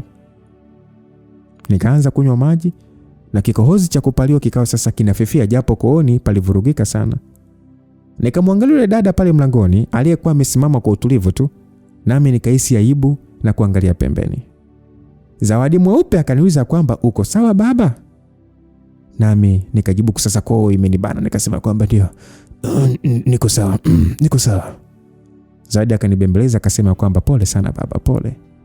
Yule mama mweusi akasema kwamba Miriam, karibu mwanangu, za huko. Aliongea yule mama mweusi akamuuliza mwanamke aliyesimama mlangoni, huyo ndo alikuwa Miriam? Nimekwisha. Nafwa. Miriam mwenyewe alionekana kutaka kunipasua kabisa kwa jinsi alivyokuwa ananiangalia, lakini akaacha kunitazama na kumwambia mama huyo kwamba ni nzuri, shikamoni. Basi wao wanawake kwa pamoja wakaitikia marahaba. Mpaka sasa nilikuwa nimesimama kwa ukaribu na Zawadi mweupe, akiwa sasa anausugua mgongo wangu taratibu. Nami nikamtazama mwanamke yule aliyetakiwa kuwa ndio mwenye nyumba wangu. Kufikia hapa ningeweza kutambua tu kwamba dili lilifeli, na alikuwa na kila haki ya kunikasirikia, maana nilimtendea kama mtoto mdogo vile kule tulipotoka. Yaani mambo mengine haya eti ilipaswa tu kuwa yeye kati ya maelfu ya watu wote walioishi Dar. Mwanamke huyo ambaye sasa nilijua aliitwa Miriam akafunga mlango na kusogea usawa wa sofa ailolalia yule binti. Nami nikamwona akimshika sehemu ya shingo taratibu na kuibonyeza kidogo. Binti akanyuka upesi kusasa akiwa na tabasamu kwa furaha na kumkumbatia Miriam kwa nguvu sana. Utadhani alimpamia vile. Sasa huyo Miriam akatabasamu pia na kukishika kichwa cha mdogo wake kwa upendo. Kuangalia namna hiyo kukanifanya sasa nitambue kwa nini mwanzoni binti huyo aliponitazama nilifikiri sura yake haikuwa ngeni sana. Ni kwa sababu kadri, yani kwa fupi ni kama alifanana sana na dada yake, mtu ambaye nilikuwa nimemuona siku hiyo. Sasa binti akamwachia dada yake na kumwangalia usoni kusasa akicheka kwa pumzi za kujirudia rudia kama mtoto vile. Na dada yake akaingiza mkono ndani ya mkoba aliokuwa amebeba na kutoa boksi refu la biskuti na kumpatia. Akalipokea kwa furaha sana na kwa kwenye sofa, naye akaanza kulifungua ili ale biskuti zake. Macho ya Miriam yakarudi upande wetu tena. Kiukweli huyu mwanamke alikuwa ni mrembo. Hata mara ya kwanza tulipokutana niliona hilo, lakini hasa baada ya kujua sasa kwamba alikuwa mrangi, ndio ikawa wazi zaidi ni kwa nini. Alikuwa mrefu, tena tu ni mrefu wa wastani, mwenye mwili mzuri ulionawiri, kiuno chembamba na miguu mirefu yenye unene wa chupa ya dompo. Alibeba mapaja manene kiasi yaliyoitesa sketi aliyovaa kwa kuivutisha zaidi kila pande. Na hapo bado alikuwa ni kama ni mtu fulani ambaye sikuwa nimemchora huko nyuma vizuri, ila nilijua tu kwamba ni mtu fulani ambaye ana hazina matata iliyokuwa imetunishwa huko. Alionekana kuwa ni mwanamke makini sana asiyependa mchezo, na ndio jambo ambalo linifanya sasa nisikazie fikra sana masuala ya wanamke wake zaidi ya masuala yaliyonileta huku. Tesha amerudi? Miriam akauliza. Sauti yake nzuri kanifanya nikumbuke namna alivyoniongelesha kwa kujali sana kule tulikotoka. Sasa yule mwanamke mweusi akaambia kwamba hapana, bado hajaja. Kwa jicho la pembeni niliweza kumuona Zawadi mweupe akimwonyesha Miriam kwa ishara ya macho kuwa niko hapo. Na mwanamke huyo akaniangalia. Alinitazama kwa makini sana. Naye akapiga hatua 3-4 kunielekea kusasa bado nikiwa nimesimama. Nikaweka uso tulivu tu, nikihisi labda hata natakiwa kusema shikamoo. Ndio wewe? Miriam akaniuliza hivyo. Na kama angekuwa ni mtu ambaye amefika akiwa na malengo mengi ya kumfikisha hapo, basi nisingeweza kujua aliuliza hivyo kuelekea lengo lipi. Lakini langu liko ni moja tu, kuja kupangishwa hapo basi. Hivyo nilielewa swali lake lililenga issue hiyo, nikajibu kwamba ndio. Mimi sikuendelea kukohoa tena. Na wakati huu nilijivika tu ujasiri wangu wa kiume, ingawa bado nilihisi ni kama nilihisi vibaya kwa nilichokuwa nimemfanyia. Baada ya kumpa jibu hilo, alinishusha na kunipandisha kama kuonyesha ni haamini vile. Nami nilielewa sababu kwa yeye kutokupendeza nami ni sababu fulani. Isingejalisha tena kuhusu yaliyotokea. Ikawa tu ningemuomba samahani, na kama asingekubali basi fresh, ningetafuta tu sehemu nyingine ya kukaa. Sasa nikaangalia mama zake kwa ufupi ambao walitazama sisi wote kwa makini. Nami nikamwangalia Miriam usoni na kusema kwamba naomba kuongea na wewe Miriam kibinafsi, lakini aliniangalia machoni bila kuepesha hata kidogo. Na wanawake wale wawili wakaendelea kunitazama. Kama ni sawa, lakini twende chumbani halafu tuzungumze. Nikamwambia hivyo kwa sauti yenye uhakika. Akanikazia macho yake na kuuliza kwamba unataka nikupeleke chumbani? Ndio, nionyeshe chumba ili tuongee pia. Nikamwambia hivyo. Nilikuwa namuonyesha kwa lugha ya macho kwamba nilihitaji tuzungumze kuhusu tatizo letu, lakini aliniangalia utadhani ni kama amechanganyikiwa vile. Akawatazama wale wanawake kwa mshangao fulani hivi. na hata mimi nilipoangalia nikaona wananitazama kimaswali kiasi. Lakini Zawadi Mweupe akaachia tabasamu na kusema ya kwamba ni sawa tu, nyie nendeni mkaongee, sisi tutakuwa hapa hapa. Nikamwangalia Miriam usoni na kuona ni kama vile anashangazwa na mimi, na nilichukulia hiyo kuwa ni kama sababu hivi ambayo labda hakutaka kunipeleka chumbani. Lakini akaangalia pembeni kiasi na kushusha pumzi, kisha akaanza kutembea taratibu kuelekea upande ambao bila shaka ungefikia vyumbani. Mimi sikuhitaji kupewa agizo, hiyo ilikuwa ni ishara tosha kwangu. Nikawapa tabasamu hafifu wanawake hao wawili na kubeba begi langu, kisha nikaanza kumfuata mwanamke ule. Sijui ni kwa nini, lakini eti wakawa kama vile wanashangaa kuona nimelibeba na begi kabisa. Ugeni huu. Bora nisingelazimisha kutafuta huduma ya aina hii, maana hali yote ya hapa ilizidi kunichanganya.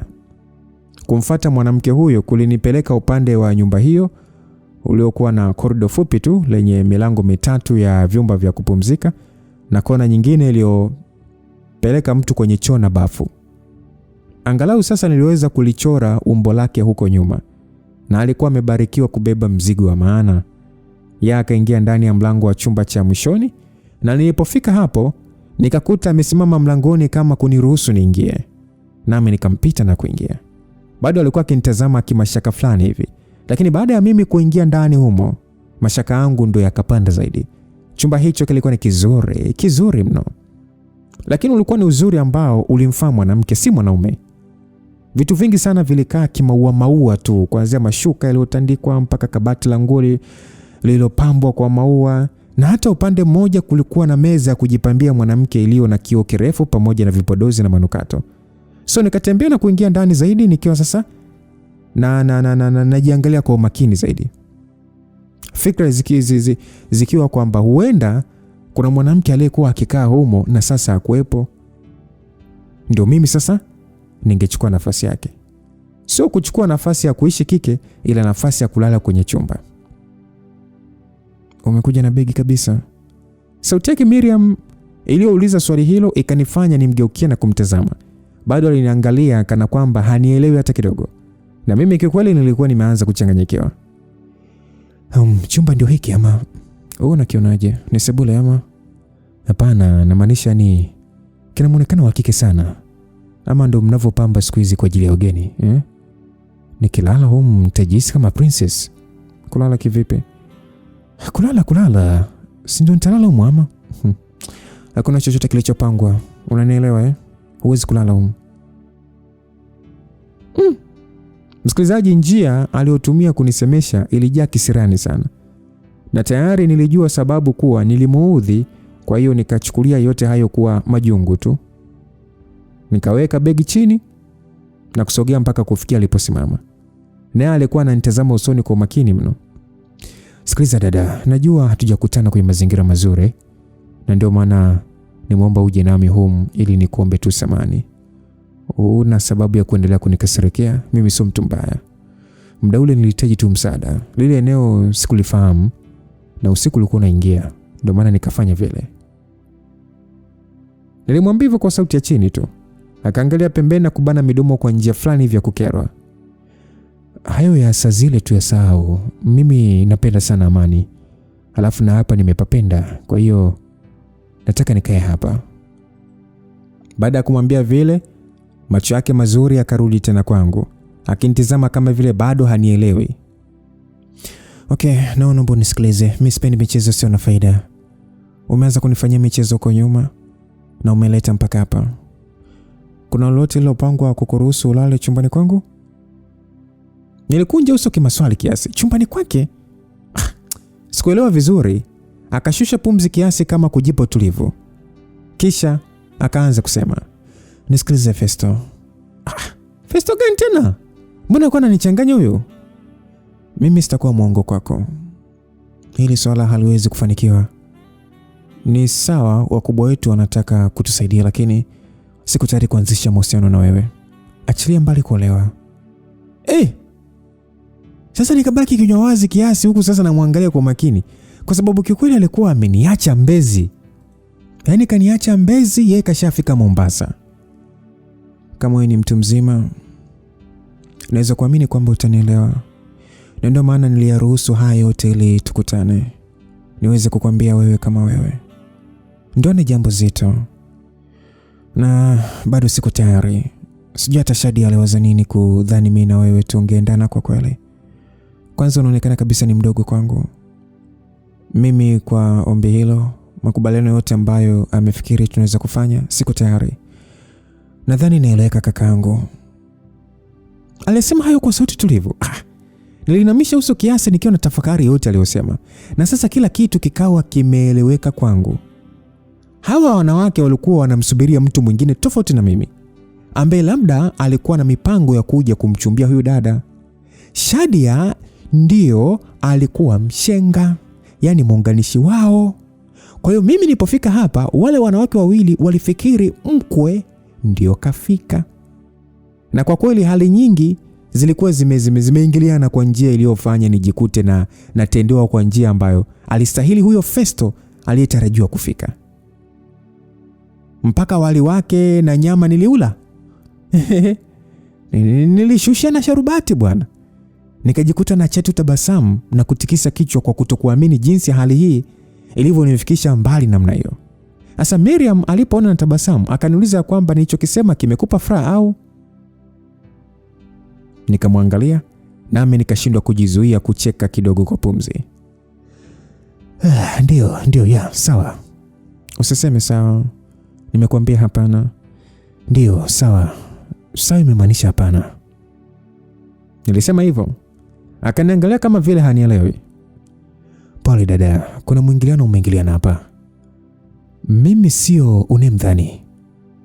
Nini? Ya, mimi nimekuja huku kwa... Maneno yangu yakakatishwa baada ya kumuona Zawadi mweupe akiwa amefika nje ya chumba hicho, na Miriam akageuka kumtazama pia. Uso wa mama huyo ulionekana ni kama kutatizika kiasi hivi. Naye akaendelea kusimama hapo kusasa kiniangalia kimaswali. Miriam akamsogelea karibu na kumuuliza kuna nini? Na akamwambia kwamba Shadia alikuwa amefika pamoja na wageni. Sasa wote kwa pamoja wakanitazama tena usoni. Nami nikalifuata begi langu na kulibeba tena. Kisha nikawasogelea na kuomba turudi pamoja sebleni, nao wakakubali. Tulipofika pale sebleni, watu walikuwa wameongezeka, isipokuwa binti yule mdogo niliyemwacha kila biskuti ndiye ambaye sikumkuta kwa wakati huo. Wageni niliowakuta hapo walikuwa ni 4, wanawake 2, wanaume 2. Na wanaume walikuwa ni watu wazima. Ni kama walikuwa wanafikia ya 40 hivi. Pamoja na mwanamke mama hivi mwenye kama miaka 60 hivi. Wote walisimama kukaribiana na masofa baada ya kumuona Miriam, ukijumuisha na ule mwanamke mweusi pia. Sasa kila mtu hapo akawa amesimama. Kwa wale wageni waliofika, mwanamke mmoja mwenye umri mkubwa kufikia miaka 45 hivi, aliyevalia baibui na ushungi, aliniangalia kiudadisi sana. Ni kama kujiuliza mimi ni nani. Kila mmoja wao alielekeza umakini wake kwangu isipokuwa Miriam, ambaye alisimama tu kwa utulivu baada ya kuamkia 2 wa wageni wale ambao walimzidi kiumri. Mimi pia nikawaamkia wote. Nao wakanijibu vizuri tu kasoro mwanamke huyo aliyevaa ushungi. Sasa yule mwanamke aliyevaa ushungi akauliza kwamba huyu ni nani? Wanawake wale walionikaribisha wakanitazama tu ni kama vile wanasubiri mimi ndio nitoe jibu. Na kwa kutumia akili ya haraka sana nikamuuliza mwanamke huyo kwamba wewe ndio Shadia, si ndio? Huyo mvaa ushungi akatikisa kichwa kukubali. Sawa, I say, kuna mabiti hapa yamejimix vibaya sana. Yaani hapa sasa kama ni mixing za DJ basi kazi mix vizuri kweli kweli. Nimejichanganya kidogo. Niliwaambia wote sasa akawa wananiangalia. Mimi natokea Sinza. Nimekuja Mbagala leo, kuna hii nyumba nilikuwa natakiwa kufikia. Sasa ramani imenileta mpaka hapa. Nikafikiri ndio penyewe. Sasa sijui nimekosea wapi. Niliwaambia hivyo. Shadia akaniuliza kwamba ulikuwa unaenda kufikia wapi kwani? Sasa ongea yake ilikuwa ni sharp, akionekana kuwa Mswahili mkomavu. Nami nikasema kwamba kuna nyumba inafanywa upangishaji mpya wa vyumba. Sasa niliwasiliana na aliyetoa tangazo. Tukawa tumekubaliana nije ili nikae hapo. Sasa yule mwanamke mweusi ndugu wa Miriam akaniambia kwamba lakini ramani simekuleta hapa ama? Nikamjibu ndio. Sasa Zawadi Mweupe akaonekana kutafakari kitu fulani, naye akauliza kwamba umesema nyumba ya kupangishwa? Nikatikisa kichwa kukubali. Zawadi akawasemesha kina Miriam akasema kwamba hiyo nyumba ni hapa hivi pembeni hapa, kwa huyu nani huyu, huyu jirani yetu huyu, nani huyu, Ankia huyu. Sasa alikuwa ameshatuambia kwamba anataka kupanga na mtu juzi tu hapa. Zawadi aliwasemesha hivyo kina Miriam. Sasa yule mwenzie nisiyemjua jina akajibu ya kwamba ndio. Alijibu hivyo yule mwenzake nisiyemjua jina, la sivyo labda na yeye ningemuita Zawadi Mweusi. Zawadi Mweupe akaniambia kwamba baba, ni hapo hivi, ukivuka huu ukuta wetu tu hapo basi unakuwa umefika. Yaani kumbe ni hii nyumba pembeni? Wakaitikia ndio. Sasa Shadi akauliza kwamba ina maana huko umewasiliana na Ankia akwambie nyumba yake ilipo? Tuliwasiliana kwa WhatsApp. Nikamwambia nitakuja siku yoyote wiki hii. Sema sasa nimechelewa tu kidogo leo, kuna katatizo kalitokea. Nikasema hivyo na kumtazama Miriam. Alikuwa ananitazama usoni kwa makini sana, nami nikaangalia pembeni. Sasa Shadia akauliza wale wa mama ya kwamba kwa hiyo alipofika hapa mkafikiri ndio Festo? Aliuliza wale wa mama sasa, akimuonyeshea huyo Festo kwa kiganja chake. Sasa nikamwangalia jamaa. Jamaa alikuwa ni mmoja wa wale wanaume wawili waliosimama hapo, mrefu kiasi kunipita, ni mweusi na mwenye muonekano nadhifu wa kiutu uzima. Alikuwa na sura tulivu tu na ndevu nyingi kidevuni pekee. Na kwa kumtazama upesi ningeweza kukisia alikuwa ni mtu mwenye pesa. Bila shaka wale wengine waliokuwa naye walikuwa ndugu zake ama wazazi. Nami nikamtazama Miriam na kuona sasa ameangalia chini tu. Zawadi Mweupe akasema ya kwamba ndio, tukafikiri ni yeye. Jamani, haya ni makubwa, naombeni radhi sana. Zawadi Mweupe alisema hivyo. Nijihisi vibaya kiasi ukitegemea na ukweli kwamba wanawake hao walinitendea kwa ukarimu sana. Shadia akawa sasa anaangalia kama vile hanitaki. Yaani hataki niwe hapo. Na kikweli mimi sikutakiwa kuwa hapo. Huenda hata ningesababisha wadhani mchumbiwa ameshaliwa. So nikalivuta begi langu vizuri mgongoni na kusogea usawa wa Zawadi na mwenzake. Nikasema ya kwamba asanteni. Japokuwa tumekutana katika mazingira yenye kuchanganya, lakini nashukuru kwa ukarimu wenu. Msosi ulikuwa ni mtamu sana. Zawadi Mweupe akatabasamu kiasi na kunishika begani, na mwenzake akatikisa kichwa kuonyesha uelewa. Basi nikawatazama wageni ambao bado walikuwa wamesimama wakiniangalia. Jamani, msiendelee kusimama, kaeni, karibuni mkae. Nilisema hivyo. Shadia akaanza kuambia wageni wakae kweli. Na nilipomwangalia Miriam nikakuta amenikazia sura. Najua alikuwa ananishangaa kwamba mimi si mwenyeji hapo, lakini nawaambia wageni wakae kana kwamba ni palikuwa kwetu. Nami nikatabasamu kidogo na kisha kuelekea mlango. Nikaufungua mlango na kuwapungia mkono kuaga. Na akina mama wale wakanipa heri na usiku mwema. Nilipomwangalia tena Miriam tena, alikuwa amenikazia tu jicho lake kwa makini. Na sijui ni nini tu, lakini njia yake ya kununa ilimfanya apendeze sana kiasi kwamba sikuweza kujizuia kutabasamu kila nilipomwona namna hiyo.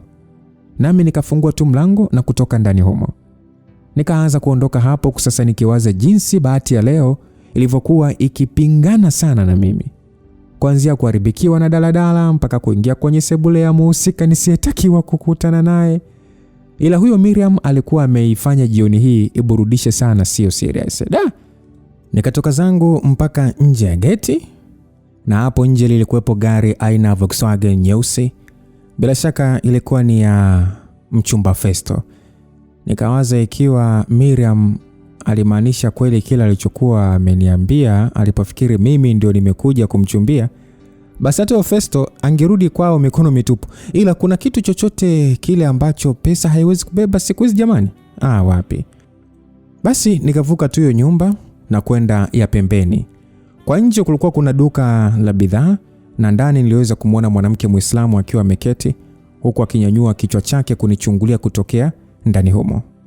Asa nami nikapapita tu na kuingia ndani ya geti jepesi la vyuma vyembamba hivi kama milango ya gereza. Lilikuwa wazi. Nikaelekea ndani zaidi ya upande huo. Na ukuta ule uliozitenganisha nyumba hizo ulikuwa na, yani niseme labda ni urembo fulani hivi, labda urembo wa matundu manene kuzungukia ulioruhusu sasa kuiona nyumba ya kina Miriam kwa nje.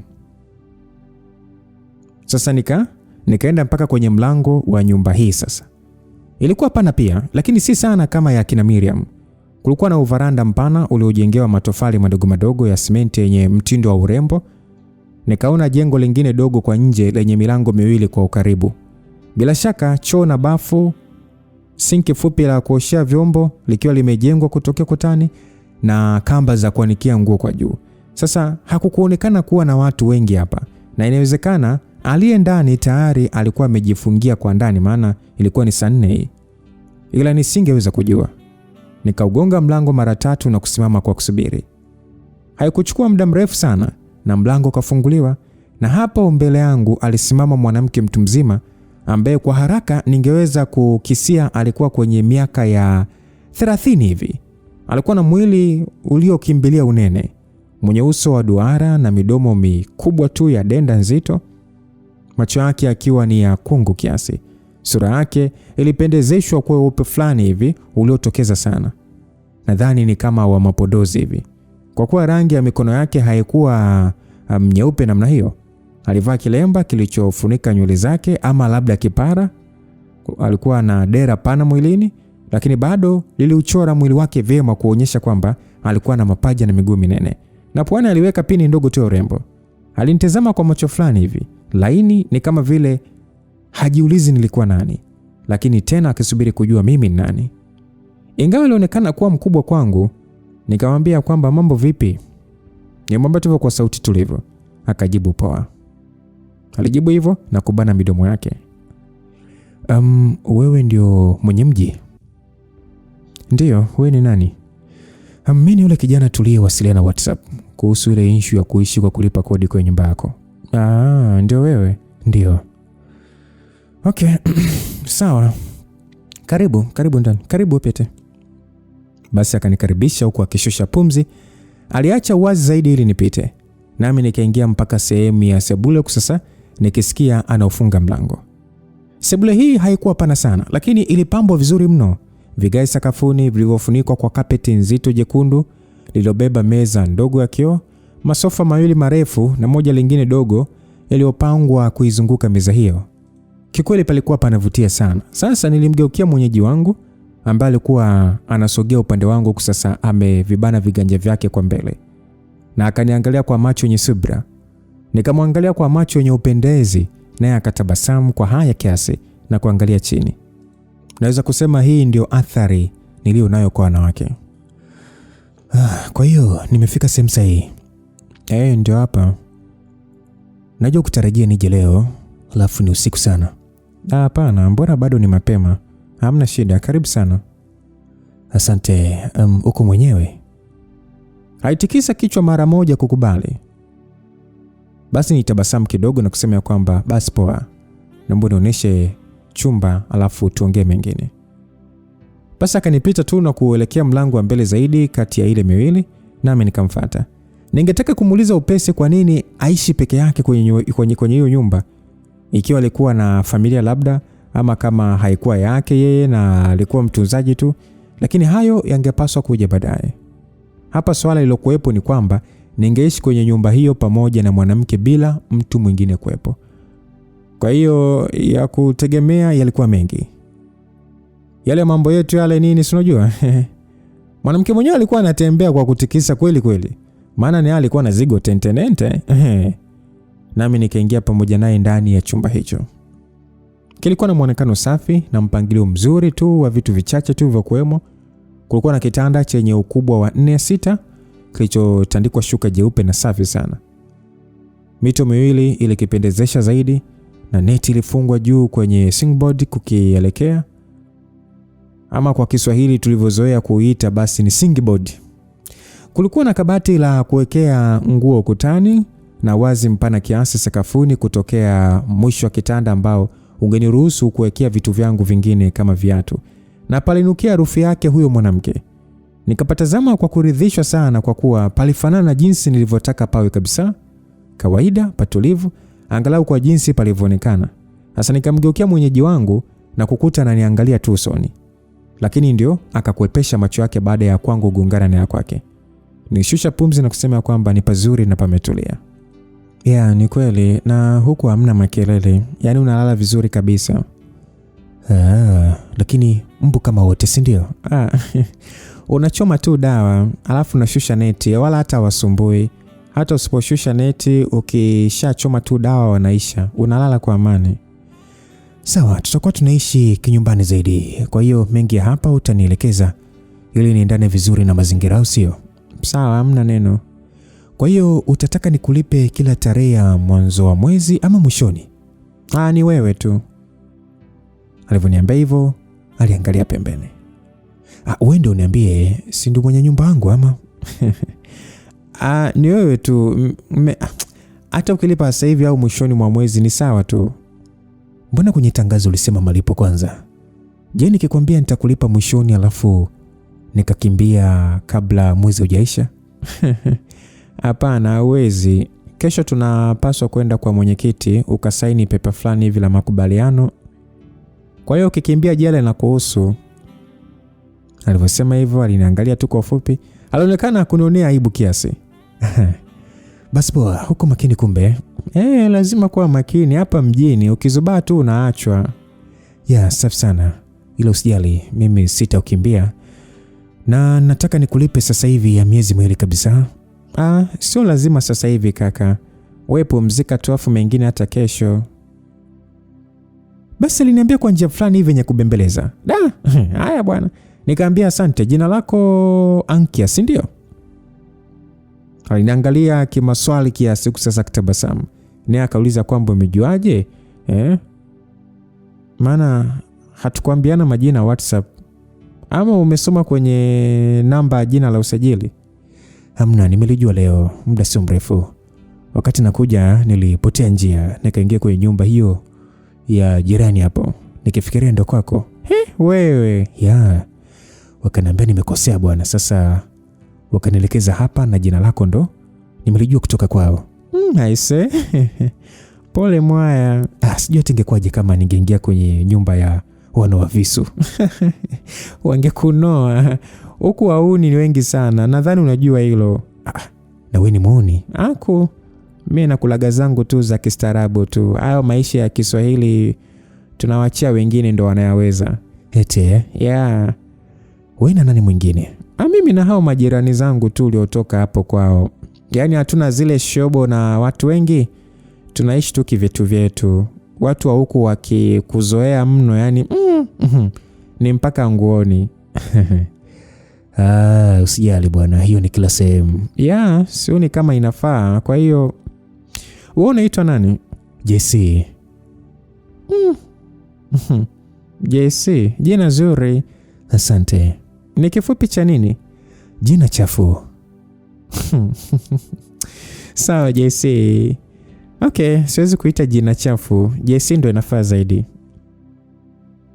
Basi bwana, niliweka begi kitandani pale na uwezi amini mpaka kufikia hapo bado nilikuwa nimelibeba. Kuna joto. Usipime yani. Sisi tunajimwagiaga tu kabla ya kulala angalau mwili hata unakuwa fresh. Basi alisema hivyo. Mimi sikutoa itikio lolote kwa kauli yake, bali nikawa nafungua zipu ndogo ya begi ili nitoe baadhi ya vitu vyangu. Bado akawa ameendelea kusimama hapo hapo mlangoni kama vile kuna kitu alikuwa anasubiria. Nami nikamtazama usoni. Akaibana midomo yake na kuangalia pembeni kama vile anajishauri hivi. Kisha kauliza kwamba nikakuwekea maji bafuni ujimwagie. Swali hilo likanifanya nitabasamu kwa mbali, huku nikimwangalia kwa makini. Naye akatabasamu kwa haya na kuangalia chini. Kiukweli au basi tu msikilizaji, pigo zake zilieleweka vizuri sana kwangu, ingawa alikuwa mkubwa. Na hayo madoido sasa aliyoyaweka alinifanya nijihisi kweli ni kama nimefika nyumbani kwetu kabisa. Chakula cha nguvu nilikula pale kwa kina Zawadi Mweupe. Na muda huu nikapewa ofa ya kutengewa maji bafuni. Hayo ndio mambo sasa. Asante kwa kunisaidia sana na asante sana. Akatabasamu na kuibana midomo yake, kisha akaondoka kwenda kukamilisha zoezi hilo. Nikacheka kidogo kwa pumzi na kutikisa kichwa, nami nikaendelea kutoa vitu vyangu. Ilikuwa wazi kwamba Ankia alivutiwa na mimi, na kwangu hilo lilikuwa jambo la kawaida sana. Basi nikatoa vitu kama vyote begini na kupangalia vingi kabatini. nikiweka viatu vyangu pea mbili sakafuni na kisha kuvaa sendo ngumu za Kimasai miguuni.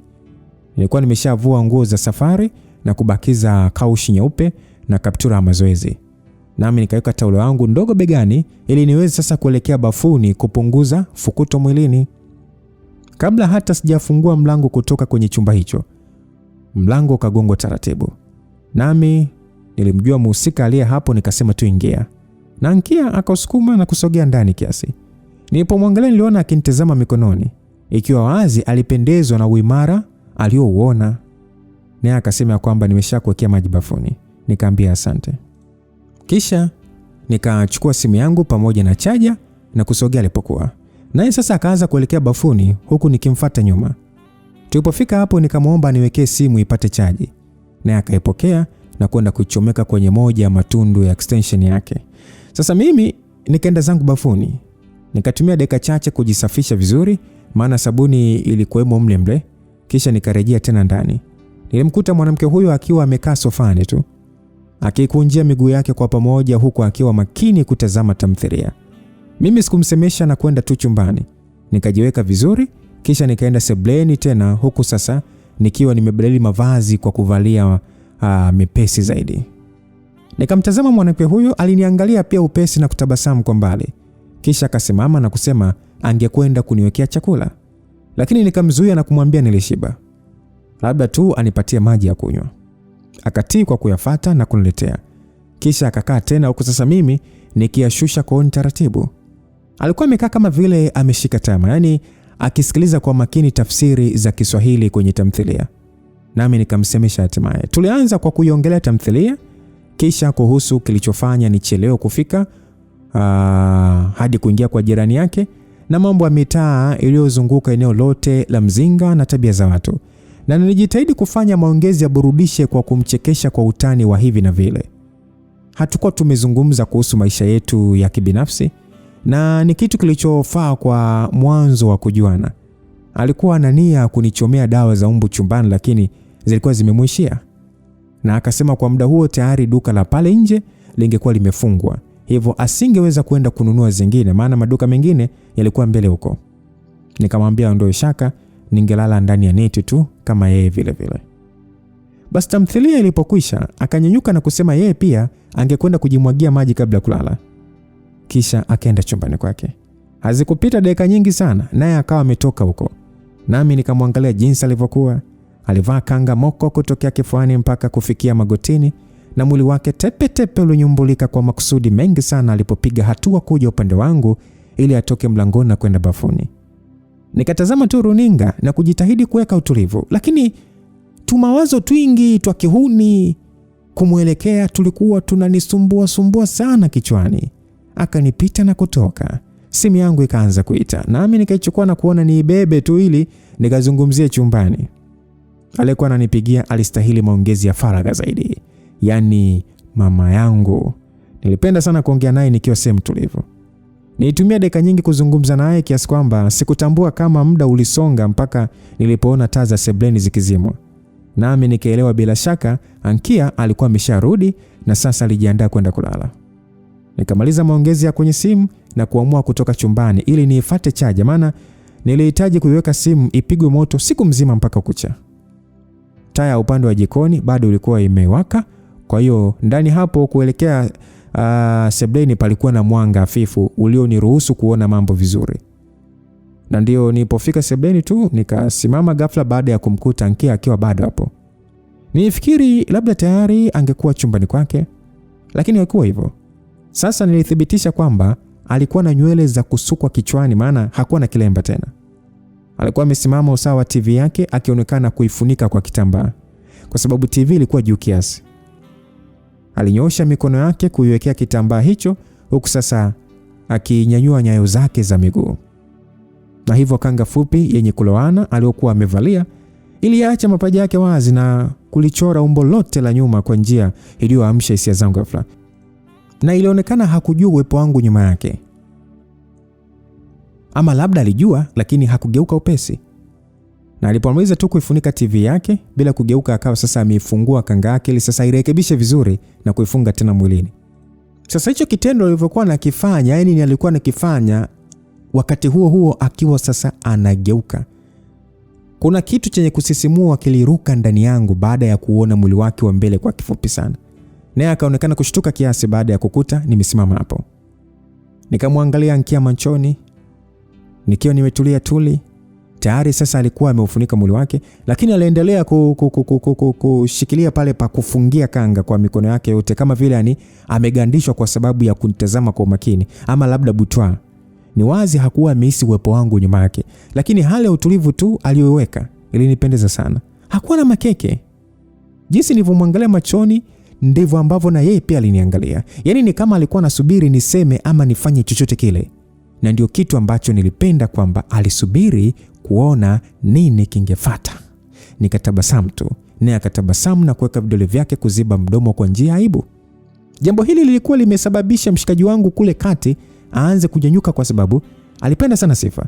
Kwa hiyo nikaamua kupiga hatua zaidi kuelekea pale kwenye extension ilipokuwa na kuchukua chaja yangu.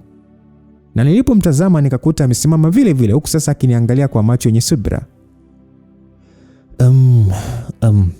Niliacha chaji, kwa hiyo nitachomeka simu chumbani. Nilimwambia hivyo.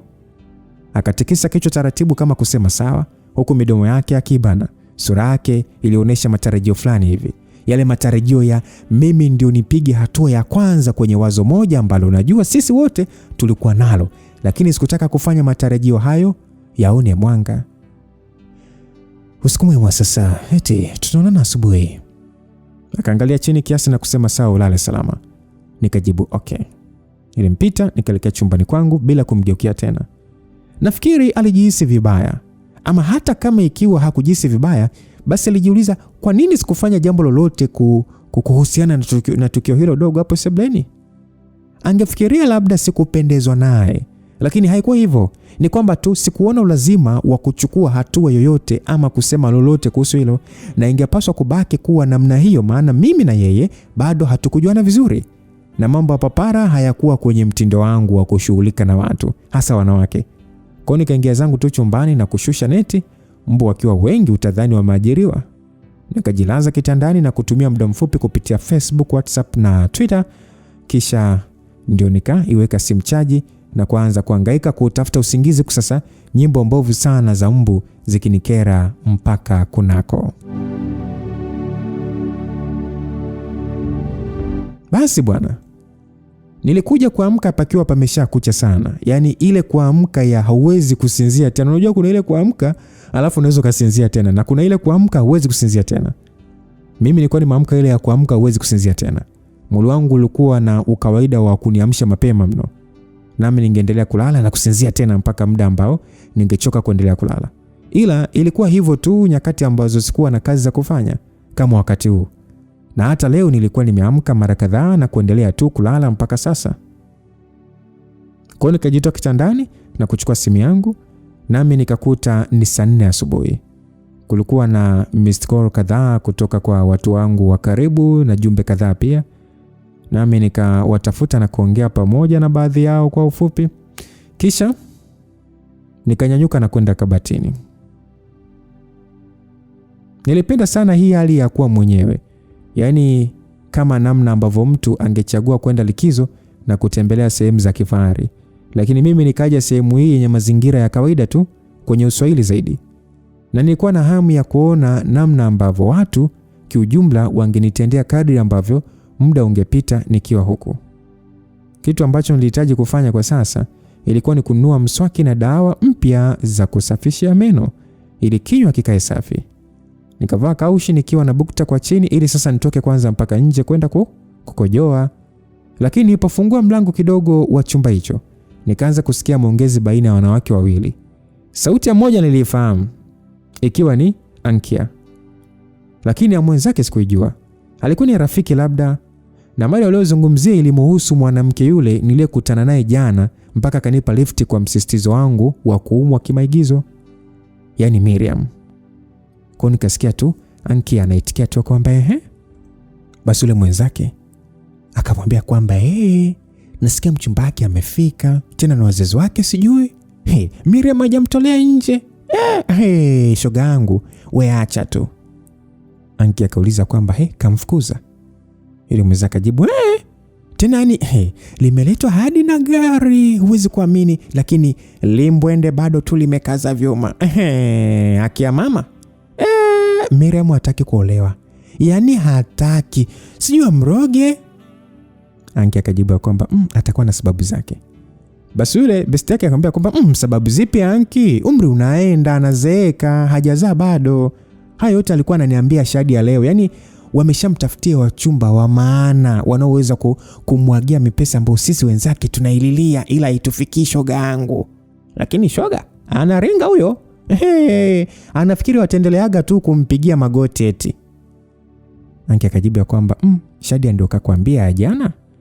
Wewe besti yake akajibu kaniambia umemletea mpaka na gari, lakini kale kataa. Kisa eti bado eti anaitunza familia yake, eti familia yake inamhitaji. Kwani anashindwa kuwatunza hata akishaolewa ama ni midenguo tu?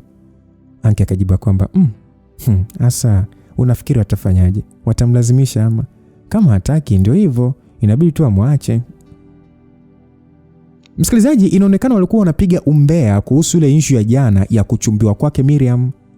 Sasa kwa kitendo hiki mpaka haya maneno yamemfikia Anki. Yani inaonekana hii ni story ambayo inaweza ikasambaa kwa wingi sana mtaani hapa. Basi yule mwenza akasema kwamba hana lolote mimi nakwambia, huyo mwanamke tu ni malaya huyo. Asikute hapo alipo anatoka na limme la mtu huko, afu akirudi anajifanya geti mtakatifu nyo. Eti familia yangu ananihitaji. Familia inakuhitaji? Mwenza aliendelea kusema hivyo kwa nyodo. Anki akasema kwamba huo wivu wako Mama Chande unakufanya unamjaji vibaya sana dada wa watu. Mbona mimi naona yuko poa tu. Hayo ni maisha yake. Acha jiambia anachotaka. Shoga yake akasema, sasa mimi nimeonea hivyo kisa nini? Hako ka weupe ama? Anki akasema sio weupe tu. Huyo dada ni mzuri sana. Ndio maana unaona wengi wanajibebisha hapo. Lakini hana shobo za huko. La sivyo angewaacha kweli watu wake wa huko na kuolewa na tajiri kama angekuwa hawajali. Wewe mtetee tu. Ila tuulize sisi tunaomjua ndio utaambiwa. Siku akija kumchukua bwana wako ndio utasema Mama Chande aliongea kweli. Anki alicheka kidogo na kusema kwamba nadhani hata kama ni wewe ukimchukua bwana wangu nitangaika basi. Wewe huyo ulivyo na hivyo ako. Mimi siko hivyo. Mwanaume akiona labda abebe ndo nyingine azege, mimi nasubiri mbebaji mwingine aje anichukue. Mbona wapo wengi tu? Anki alisema hivyo. Kauli yake kanifanya nitabasamu. Alionekana kupenda misemo sana na alikuwa na akili iliyofunguka. Yani ni yule mtu ambaye ni open mind. Utaongea hivyo tu na mtu mwingine asiyekujua. Ila mie hata undanganya hata kidogo. Wewe ndio wale wanaopiga hadi na magoti. Michozi na migamasi na kutaka inakuvuja kisa tu macho na mapenzi. Msikilizaji, Mama Chande inaonekana ni mwongeaji sana. Basi Ankia akasikika akicheka. Mama Chande akacheka kwa nguvu pia na kusema kwamba au midadi imeshapanda kwa mchina wako. Ankia akasema kwamba wewe mpunguza sauti basi atakusikia. Ankia akasikika akisema hivyo. Mada ikawa imegeukia kwangu, nami nikaweka umakini zaidi. Ankia akamuuliza kwamba usianze mambo yako bwana, kwanza umejuaje kuhusiana naye? Wewe Anki wewe. Feti kamaona jana anaingia. Kwa hiyo akaniambia, "Afu mbona umemficha tu ndani tu shosti yangu? Utaki hata tumuone mchina wako?" Baada ya Machende kusema hivyo, Anki akasema kwamba sio mchina, ni mpangaji wangu, sio mtu wangu bwana, punguzeni makelele. Sasa ule Machende akasema kwamba mpangaji siku ya kwanza ya pili ashakunyandua. Na ninajua ndo unachosubiri. Anki akasema ila wewe Machande wewe nini kwani uongo? Na utasahau hadi kumtoza kodi akishaanza kuko. Mama Chande alisema hivyo. Nikajikuta nikicheka kidogo tu kwa pumzi huku nikitikisa kichwa. Huo ndo ulikuwa ule uswahili wenyewe msikilizaji. Tena na hapo ni kwa kiasi chake tu. Nami nilipenda sana. Sasa Ankia akamuonya akasema kwamba wewe Mama Chande naomba uache sifa basi, nitakufukuza sasa hivi. Mama Chande akasema, unafikiri natoka hapa bila kumuona mchina? Umeliwa nini? Hatoki mtu hapa. Hata ani usipopika mimi nasubiri. Ankia akasema kwamba na ukimuona ndio itakuongeza nini labda. Wewe nikwambie tena. Kaa hivyo huwezi kujua. Ankia akasema wewe naona wewe ni mshenzi. Basi mama Chande huyo akacheka kiumbea kiasi tu, huku sasa Ankia akimtuliza. Nami nikaona ngoja nimpe alichokitaka. Nikarudi sehemu ya kabati na kurekebisha uso kiasi, kisha nikavaa na t-shirt kustiri mikono. Nywele zangu zingekuwa na muonekano fulani hivi wa nywele laini za Kiarabu zovurugika kila mara nilipotoka kuamka. Kwa hiyo mimi sikuzichana kabisa, ili nikitoka ionekane kweli ndio nilikuwa nimeamka muda huo. Nikaenda kufungua mlango na kuanza kuelekea sebule. Niliweka uso makini, yani ni kama vile sijali lolote hapo. Nami nilikuta Ankia akiwa sasa amekaa kwenye sofa moja pamoja na huyo mwanamke ambaye ni mama Chande. Mama Chande alikuwa ni mwanamke mwenye umri mkubwa kiasi cha kufikia miaka 40 hivi. Ni mweusi wa maji ya kunde, mwenye mwili mwembamba kiasi, na ningeweza kusema urefu wake akisimama ungekaribiana na wakwangu kabisa. Alikuwa na sura iliyokomaa, akiwa ameweka kope za bandia machoni na lipstick nyekundu mdomoni, huku vazi lake likiwa ni jezi nyeusi ya Yanga iliyoficha kifua kikubwa kwenda mbele, pamoja na suruali nyeupe ya skin iliyobana mapaja yake yaliyotokeza kiasi. Alikuwa na nywele fupi zilizopakwa dawa na kutiwa rangi ya njano mpauko. Naye alifuga kucha ndefu mikononi zilizopakwa rangi nyekundu, labda zilikuwa za bandia. Ankia yeye alikuwa amevaa dera tu, huku akijifunga kilemba kichwani, ni kama vile nilivyomkuta jana tu, na kwa pamoja waliniangalia usoni nilipowakaribia zaidi. Zasboy, niliwapa salamu kwa sauti tulivu tu ya kiume. Mama Chanda akasema, salama. Basi Ankia naye akauliza kwamba nzuri tu mamkaje? Nikamwambia vizuri tu, vipi na nyie? Ankia akasema, kama unavyotuona, unalala kweli kweli. Ankia aliniambia hivyo sasa kitabasamu. Ni uchovu tu, wacha niingie uani mara moja. Ankia akajibu sawa. Basi mimi nikawapita na kutoka ndani ya mlango na kuingia ndani hapo. Na sikuwa hata nimetoka sehemu hiyo kabisa, nami nikaanza kumsikia huyo mama Chande akisema mimi ni mweupe mno jamani. Nikakaza tu tabasamu na kwenda kujoa. Nami nilipotoka huko nikatazama upande wa ile nyumba niliyoingia siku ya jana. Na ukweli sikuliona lile gari aliloliendesha Miriam mnunaji. Ikiwa wazi aliondoka bila shaka, lakini nikaweza kumuona kijana fulani hivi akiwa anacheza mpira peke yake kwa kupigisha mara nyingi kwenye mguu mmoja. Tunaita nini, danadana Huyu alikuwa ni mgeni kabisa kwangu. Hata jana sikumuona pale. Alikuwa na weupe pia, umri wake si mbali sana kufikia miaka 27 kimakadirio. Akiwa na mwili mrefu kiasi na mwembamba pia. Alivalia jezi ya Simba na bukta nyeupe, na alinyoa mtindo wa kiduku bila kuwa na nywele nyingi sana juu ya kichwa. Nikawaza labda alikuwa ndugu yao mwingine akina Zawadi mweupe. Basi nami nikarudi zangu tu ndani kwa Ankia. Nikamkuta pamoja na shosti yake, lakini wakati huu Ankia akiwa amesimama usawa wa meza.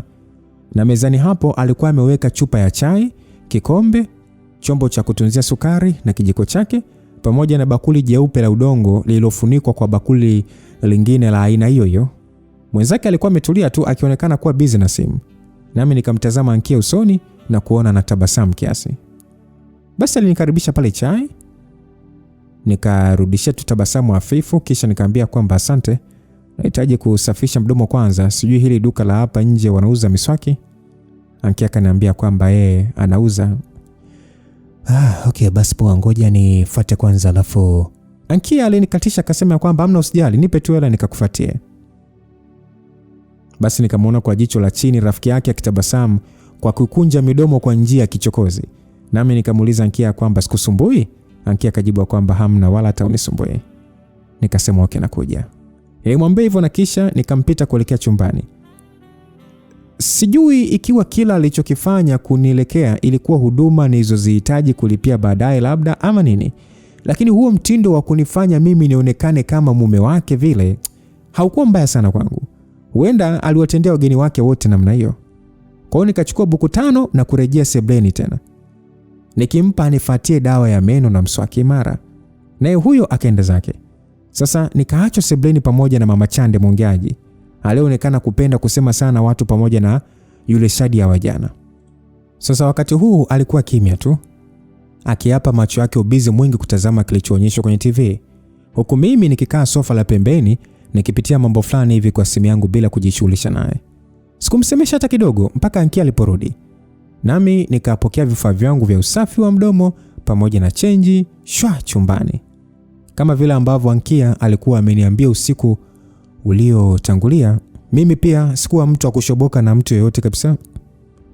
Labda mpaka awe amenielewa na kunionyeshia hilo wazi. Na hapo mimi sasa ningezisoma naye ikiwa pigo na tabia zingekubaliana.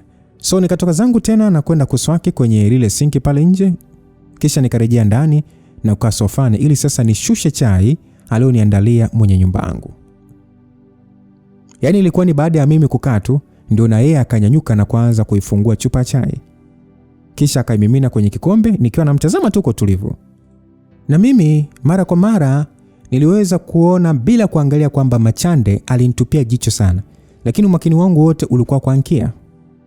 Akanisogezea meza taratibu, kisha akarudi kukaa na shosti yake. Mwanaume nikajiongeza kwa kuweka sukari iliyonitosha, kisha nikafunua bakuli kukuta ni mandazi laini ya moto. Nikawakaribisha nao wakashukuru na kuendelea kukaa kwa utulivu kama malaika eti. Nikaanza kukipa kinywa ladha tamu ya chai na mandazi. Chai ilikuwa ni tamu balaa, lakini mandazi yaliniacha hoi. Yalikuwa ni yale mandazi ambayo ukiangalia nje yanakuwa yametuna kweli kweli, ila ukilishika na kulingata unaambulia kula ngozi tu, maana ndani panakuwa hewa. Sio hawa watu wanayapikaje wale wanaoyauza. Yaani hamna nyama kwa ndani kabisa. Na wanaume hatuyapendagi ya hivyo. Basi tu, yaani ukikuta mwanamke kashayaweka unayapiga kwa kujilazimisha tu. Wanawake hawa wakawa sasa wanaongeleshana tu kwa sauti za chini chini na kucheka mpaka sasa nilipomaliza chai yangu tamu. Ankia akatoa vyombo huku sasa nikimshukuru, kisha akavipeleka jikoni na kurudi kuniletea maji nawe. Nilishindwa hadi kujizuia tabasamu bila kumwangalia. Lakini nilijua na yeye alikuwa na tabasamu. Akasafisha meza na kupeleka maji hayo huko jikoni. Kisha akarudi sofani na kukaa tena. Nikamuuliza ni muda gani ambao alitaka tuende kwa mwenyekiti, na akasema muda wote tu ambao mimi ningekuwa tayari. Nikasema sawa. Ngoja nimwache atumie muda huu na rafiki yake, kisha mida ya saa 7 hivi twende pamoja huko. Ili aweze kunionyesha na njia za mitaa hiyo kwa ufupi. Kama kawaida yake akasema haikuwa na neno, nami huyo nikaelekea chumbani na kukiendea kitanda ili sasa nipumzike kidogo. Sasa kama alisali moja hivi likapita nikiwa nimejilaza tu kitandani. Kulikuwa na joto ingawa niliacha milango na madirisha wazi. Nami nikawa sasa nafikiria kwenda kuoga upesi ili kulipunguza fukuto baya mwilini. Nikiwa namalizia kuchati na marafiki zangu kwenye simu, mlango wa chumba ukagongwa. Nikasema tu karibu. Nao ukafunguka na mwanamke mwenye mji akaingia. Wakati huu nilikuwa nimelitoa t-shirt mwilini na kubaki na kaush tu na bukta. Nami nikajiketisha. Ankia sasa alikuwa ameingia na muonekano tofauti.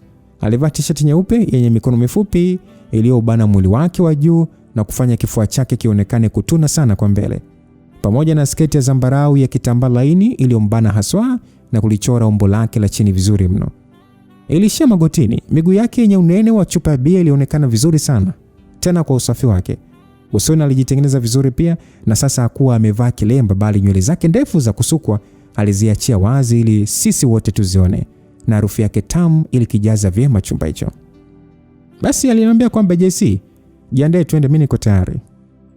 Basi aliniambia hivyo huku sasa akiwa ameshikilia mlango. Nikasema kwamba kumbe ni saa 6:30. Usingekuja labda hata ningekuwa nimeshasinzia tayari. Asante. Basi nimwambia hivyo, akatabasamu kidogo. Nikamwambia kwamba ngoja basi nikapige maji fasta alafu twende. Alafu umedamshi kweli kweli. Baada ya kumwambia hivyo akacheka akasema asante. Sawa, mimi nitakusubiri, ukimaliza wewe nishtue tu, niko chumbani. Nikasema poa. Akataka kugeuka ili aondoke. Nikasema kwamba subiri kwanza, eti hivi. Akaniangalia tena baada ya mimi kuanza kusema hivyo. Hiyo feni hapo sebleni inafanya kazi? Nilipomuuliza hivyo akajibu kwamba hiyo hamna, ilikuwa nzima ikaribika, nimeshapeleka kwa mafundi lakini wamenila tu hela alafu hata haijatengemaa. Kwa hiyo nimeikatia tu tamaa. Bado inaonekana nzuri. Mfundi wengi unajua ukiwapelekea mashine hata zikiwa na tatizo dogo tu, wanatoa vitu fulani na kuviiba. Alafu wanakuja wanakuambia tatizo ni kubwa sana ili wale tu hela yako. Kumbe. Ndio hivyo. Sema nitakuja niangalie, ninaweza nikafanya maajabu ikakaa tu fresh. Aitabasamu kidogo na kusema kwamba utakuwa umenisaidia sana. Okay poa, ngoja basi nifanye kuoga chap chap. Nilivyosema hivyo akajibu poa. Sasa alipogeuka ile aondoke, nilishusha macho yangu kutazama umbile lake la nyuma. Nami nikatabasamu tu kwa jinsi ambavyo lilionekana kuwa zito na lenye mikunjo mingi sana. Ni vitu ambavyo wanaume huwa tunapenda sana. Hatushangai bodaboda akiingia mtaroni kwa kushindwa tu kujizuia kutazama. Kwa hiyo nikavua nguo upesi na kwenda kuoga, na nilikuwa na uhitaji wa kununua sabuni ya kwangu peke yangu kwa ajili ya matumizi. Nikaingia chumbani na kujiweka vizuri kimwili, kisha nikatupia t-shirt laini nyeusi tu yenye mikono mirefu pamoja na jeans la samawati iliyokoza. Zilinikaa vyema sana kwenye mwili wangu wenye umara. Nikatengeneza nywele vyema na kuvaa saa yangu niliyokuwa nimeitunza tu kwenye begi. Kwa hiyo nilipokaa freshi, nikajinukishia manukato yangu pale na kumfuata Ankia, kumwambia tujage. Basi mwanamke akatoka bwana, akionekana kuwa na furaha kiasi. Nami nikamwambia anitangulie, maana yeye ndio aliyekuwa ameibeba dira ya mzinga. Akatabasamu na kutangulia, nasi tukatoka mpaka nje zaidi. Baada ya kufunga milango kwa funguo, tukaanza kutembea kuzipita nyumba kadha kadha taratibu tu, na kila mtu alitazama. Nadhani Ankia alikuwa tu na ile akili ya kuzaliwa kufuatisha namna ambavyo mimi niliitikia mazingira kwa kutowatazama watu na kujali nyendo zetu tu. Waliomsalimia aliwapatia salamu kiufupi tu na kuendelea kutembea pamoja nami. Nilikuwa ni mtu fulani hivi mwenye umakini sana, shobo pembeni. Kwa hiyo tukakata mtaa na kuingia mwingine kuelekea Mzinga, ambako kulikuwa na shughuli nyingi zaidi na masoko, na kama kawaida macho mengi yalikuwa ni kwa Mchina, mgeni na mwanamke wake. Tukafika mpaka pale ambapo nilishushwa na daladala ile usiku wakati na kuja kwenye lami. Nasi tukakunja kona kidogo tu na mbele zaidi tukafikia ofisi ya kata ya Mzinga.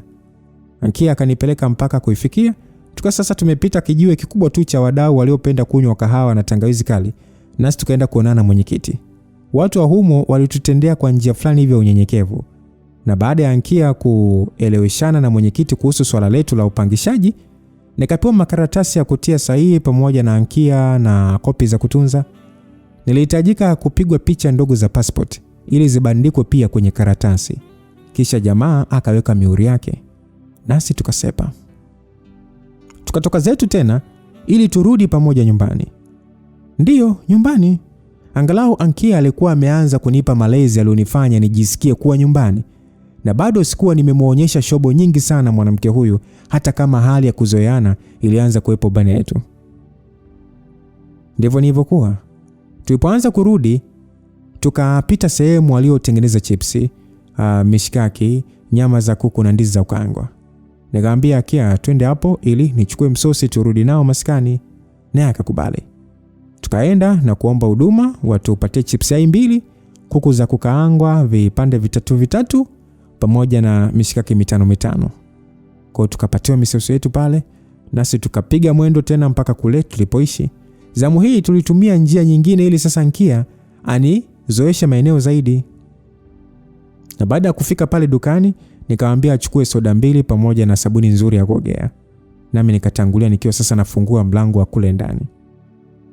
Yale makaratasi ya mwenyekiti alikuwa nayo Ankia, yakiwa salama kabisa ndani ya bahasha. Naye akawa sasa amefika ndani pia pamoja na chupa 2 za Pepsi baridi na kuziweka mezani. Tayari na mimi nilikuwa nimeweka mifuko ya vyakula mezani. Hivyo Ankia akanipatia sabuni 2 alizonunua, nami nikampa moja, kisha nikaenda chumbani ili sasa nibadili nguo na kuvaa nyepesi. Nadhani muda mfupi niliotumia kubadili mavazi ulimtosha sana Ankia kufungua vyakula na kuviandaa kwenye sahani safi. Kwa hiyo niliporudi sebeni nikakuta vikiwa wazi tayari kukamuliwa. Nikakaa sofani na kujiandaa kula. Akaniletea maji na kunawisha, na alipoanza kusogeza meza upande wangu simu yangu ikaita. Nami nikapokea na kuzungumza na ndugu yangu mmoja hivi aliyekuwa amenipigia. Ankia akafungua soda zetu na kisha kukaa kwenye ile sofa dogo. Lakini nikamwonyesha mshangao kwa sura yangu na kumpa ishara kuwa aje kukaa kwenye sofa niloketi mimi. Anakaa mbali kufanya nini sasa? Akatabasamu kidogo ni kama kwa aibu hivi, kisha akaja na kukaa karibu yangu. Tukaanza kula pamoja, huku na kwenye simu akigoma kabisa kutaka kuniacha.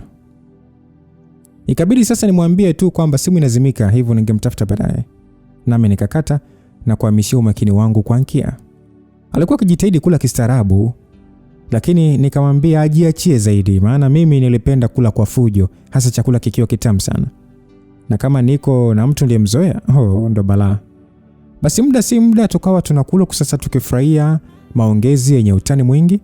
Nami nilimchekesha sana kwa kumsimulia hadithi za baadhi ya mambo mengi niliyojua.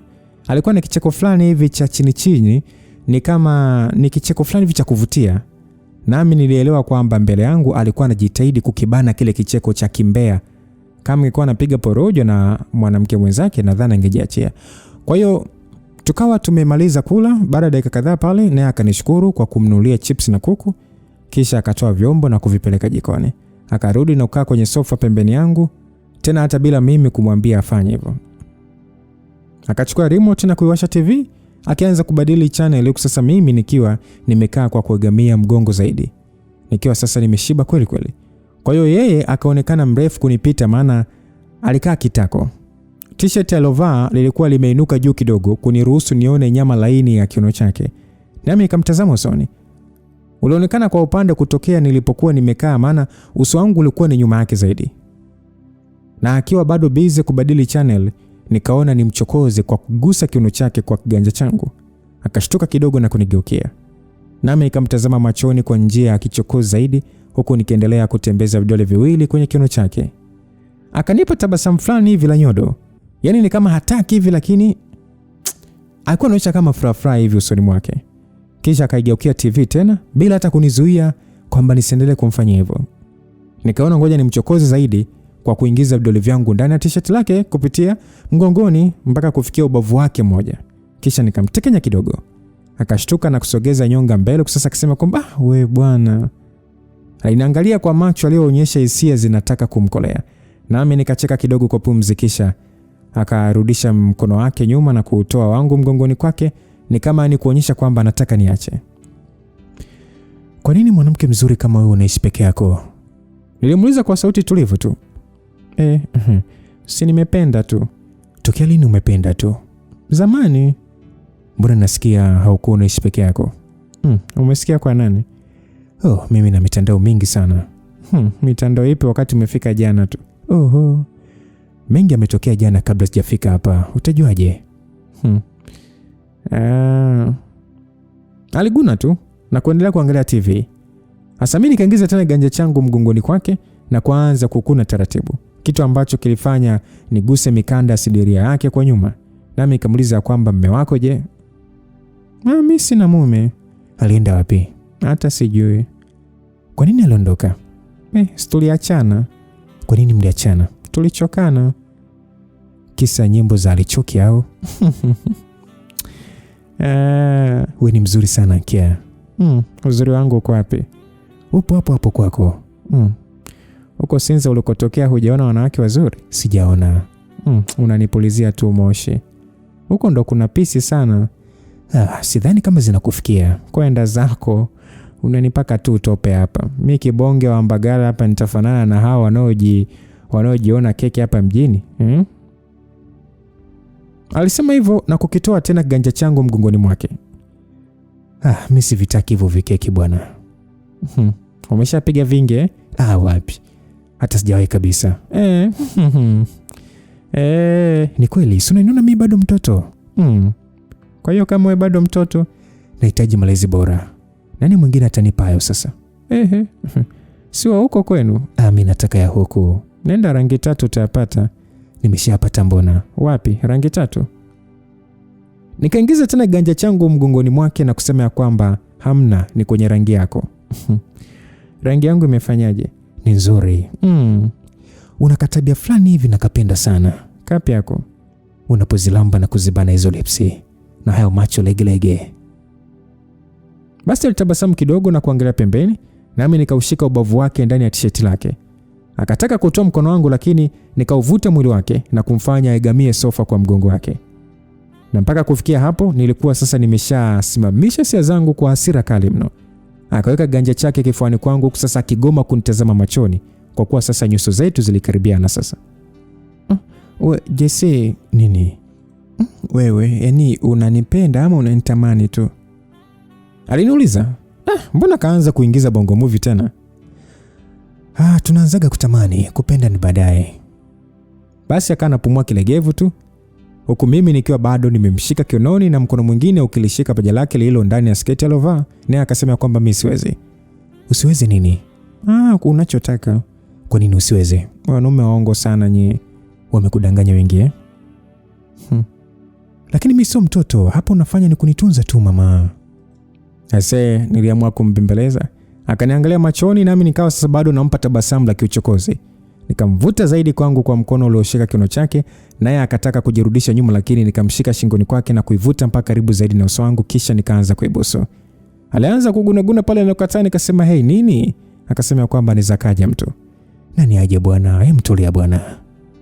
Basi nikazinyamazisha kelele zake na kuanza kumbusu kinywani. Hakuwa mtaalamu sana wa kupiga busu, lakini midomo yake ambayo ilikuwa ni mikubwa ilivutika vizuri sana kwangu. Na angalau hakunuka mdomo. La sivyo ningesitisha zoezi hilo hapo hapo. Akawa sasa anaguna kwa pumzi zito, sasa akiniangalia kama vile anateswa. Maana mimi niliendelea kumpandishia hamu kwa kufanya mengi na kuzidi kumpandisha steam zaidi. Sasa akanibana kichwa changu kwake zaidi ili niendelee tu kufanyaje kuendelea ninachokifanya. Nami nikaona tuyatoe mambo yetu sebuleni na kuyapeleka chumbani. Alionyesha uzito, labda hisia alizokuwa nazo zilifanya awe mzito mno. Kwa hiyo mimi nikaa sasa namvuta kukielekea chumba. Huko sasa amenishikilia na kutembea kwa kuyumbayumba, utadhani yani hakujiweza.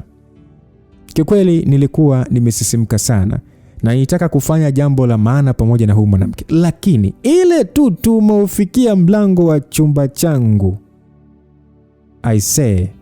hizo fikra zikavurugwa.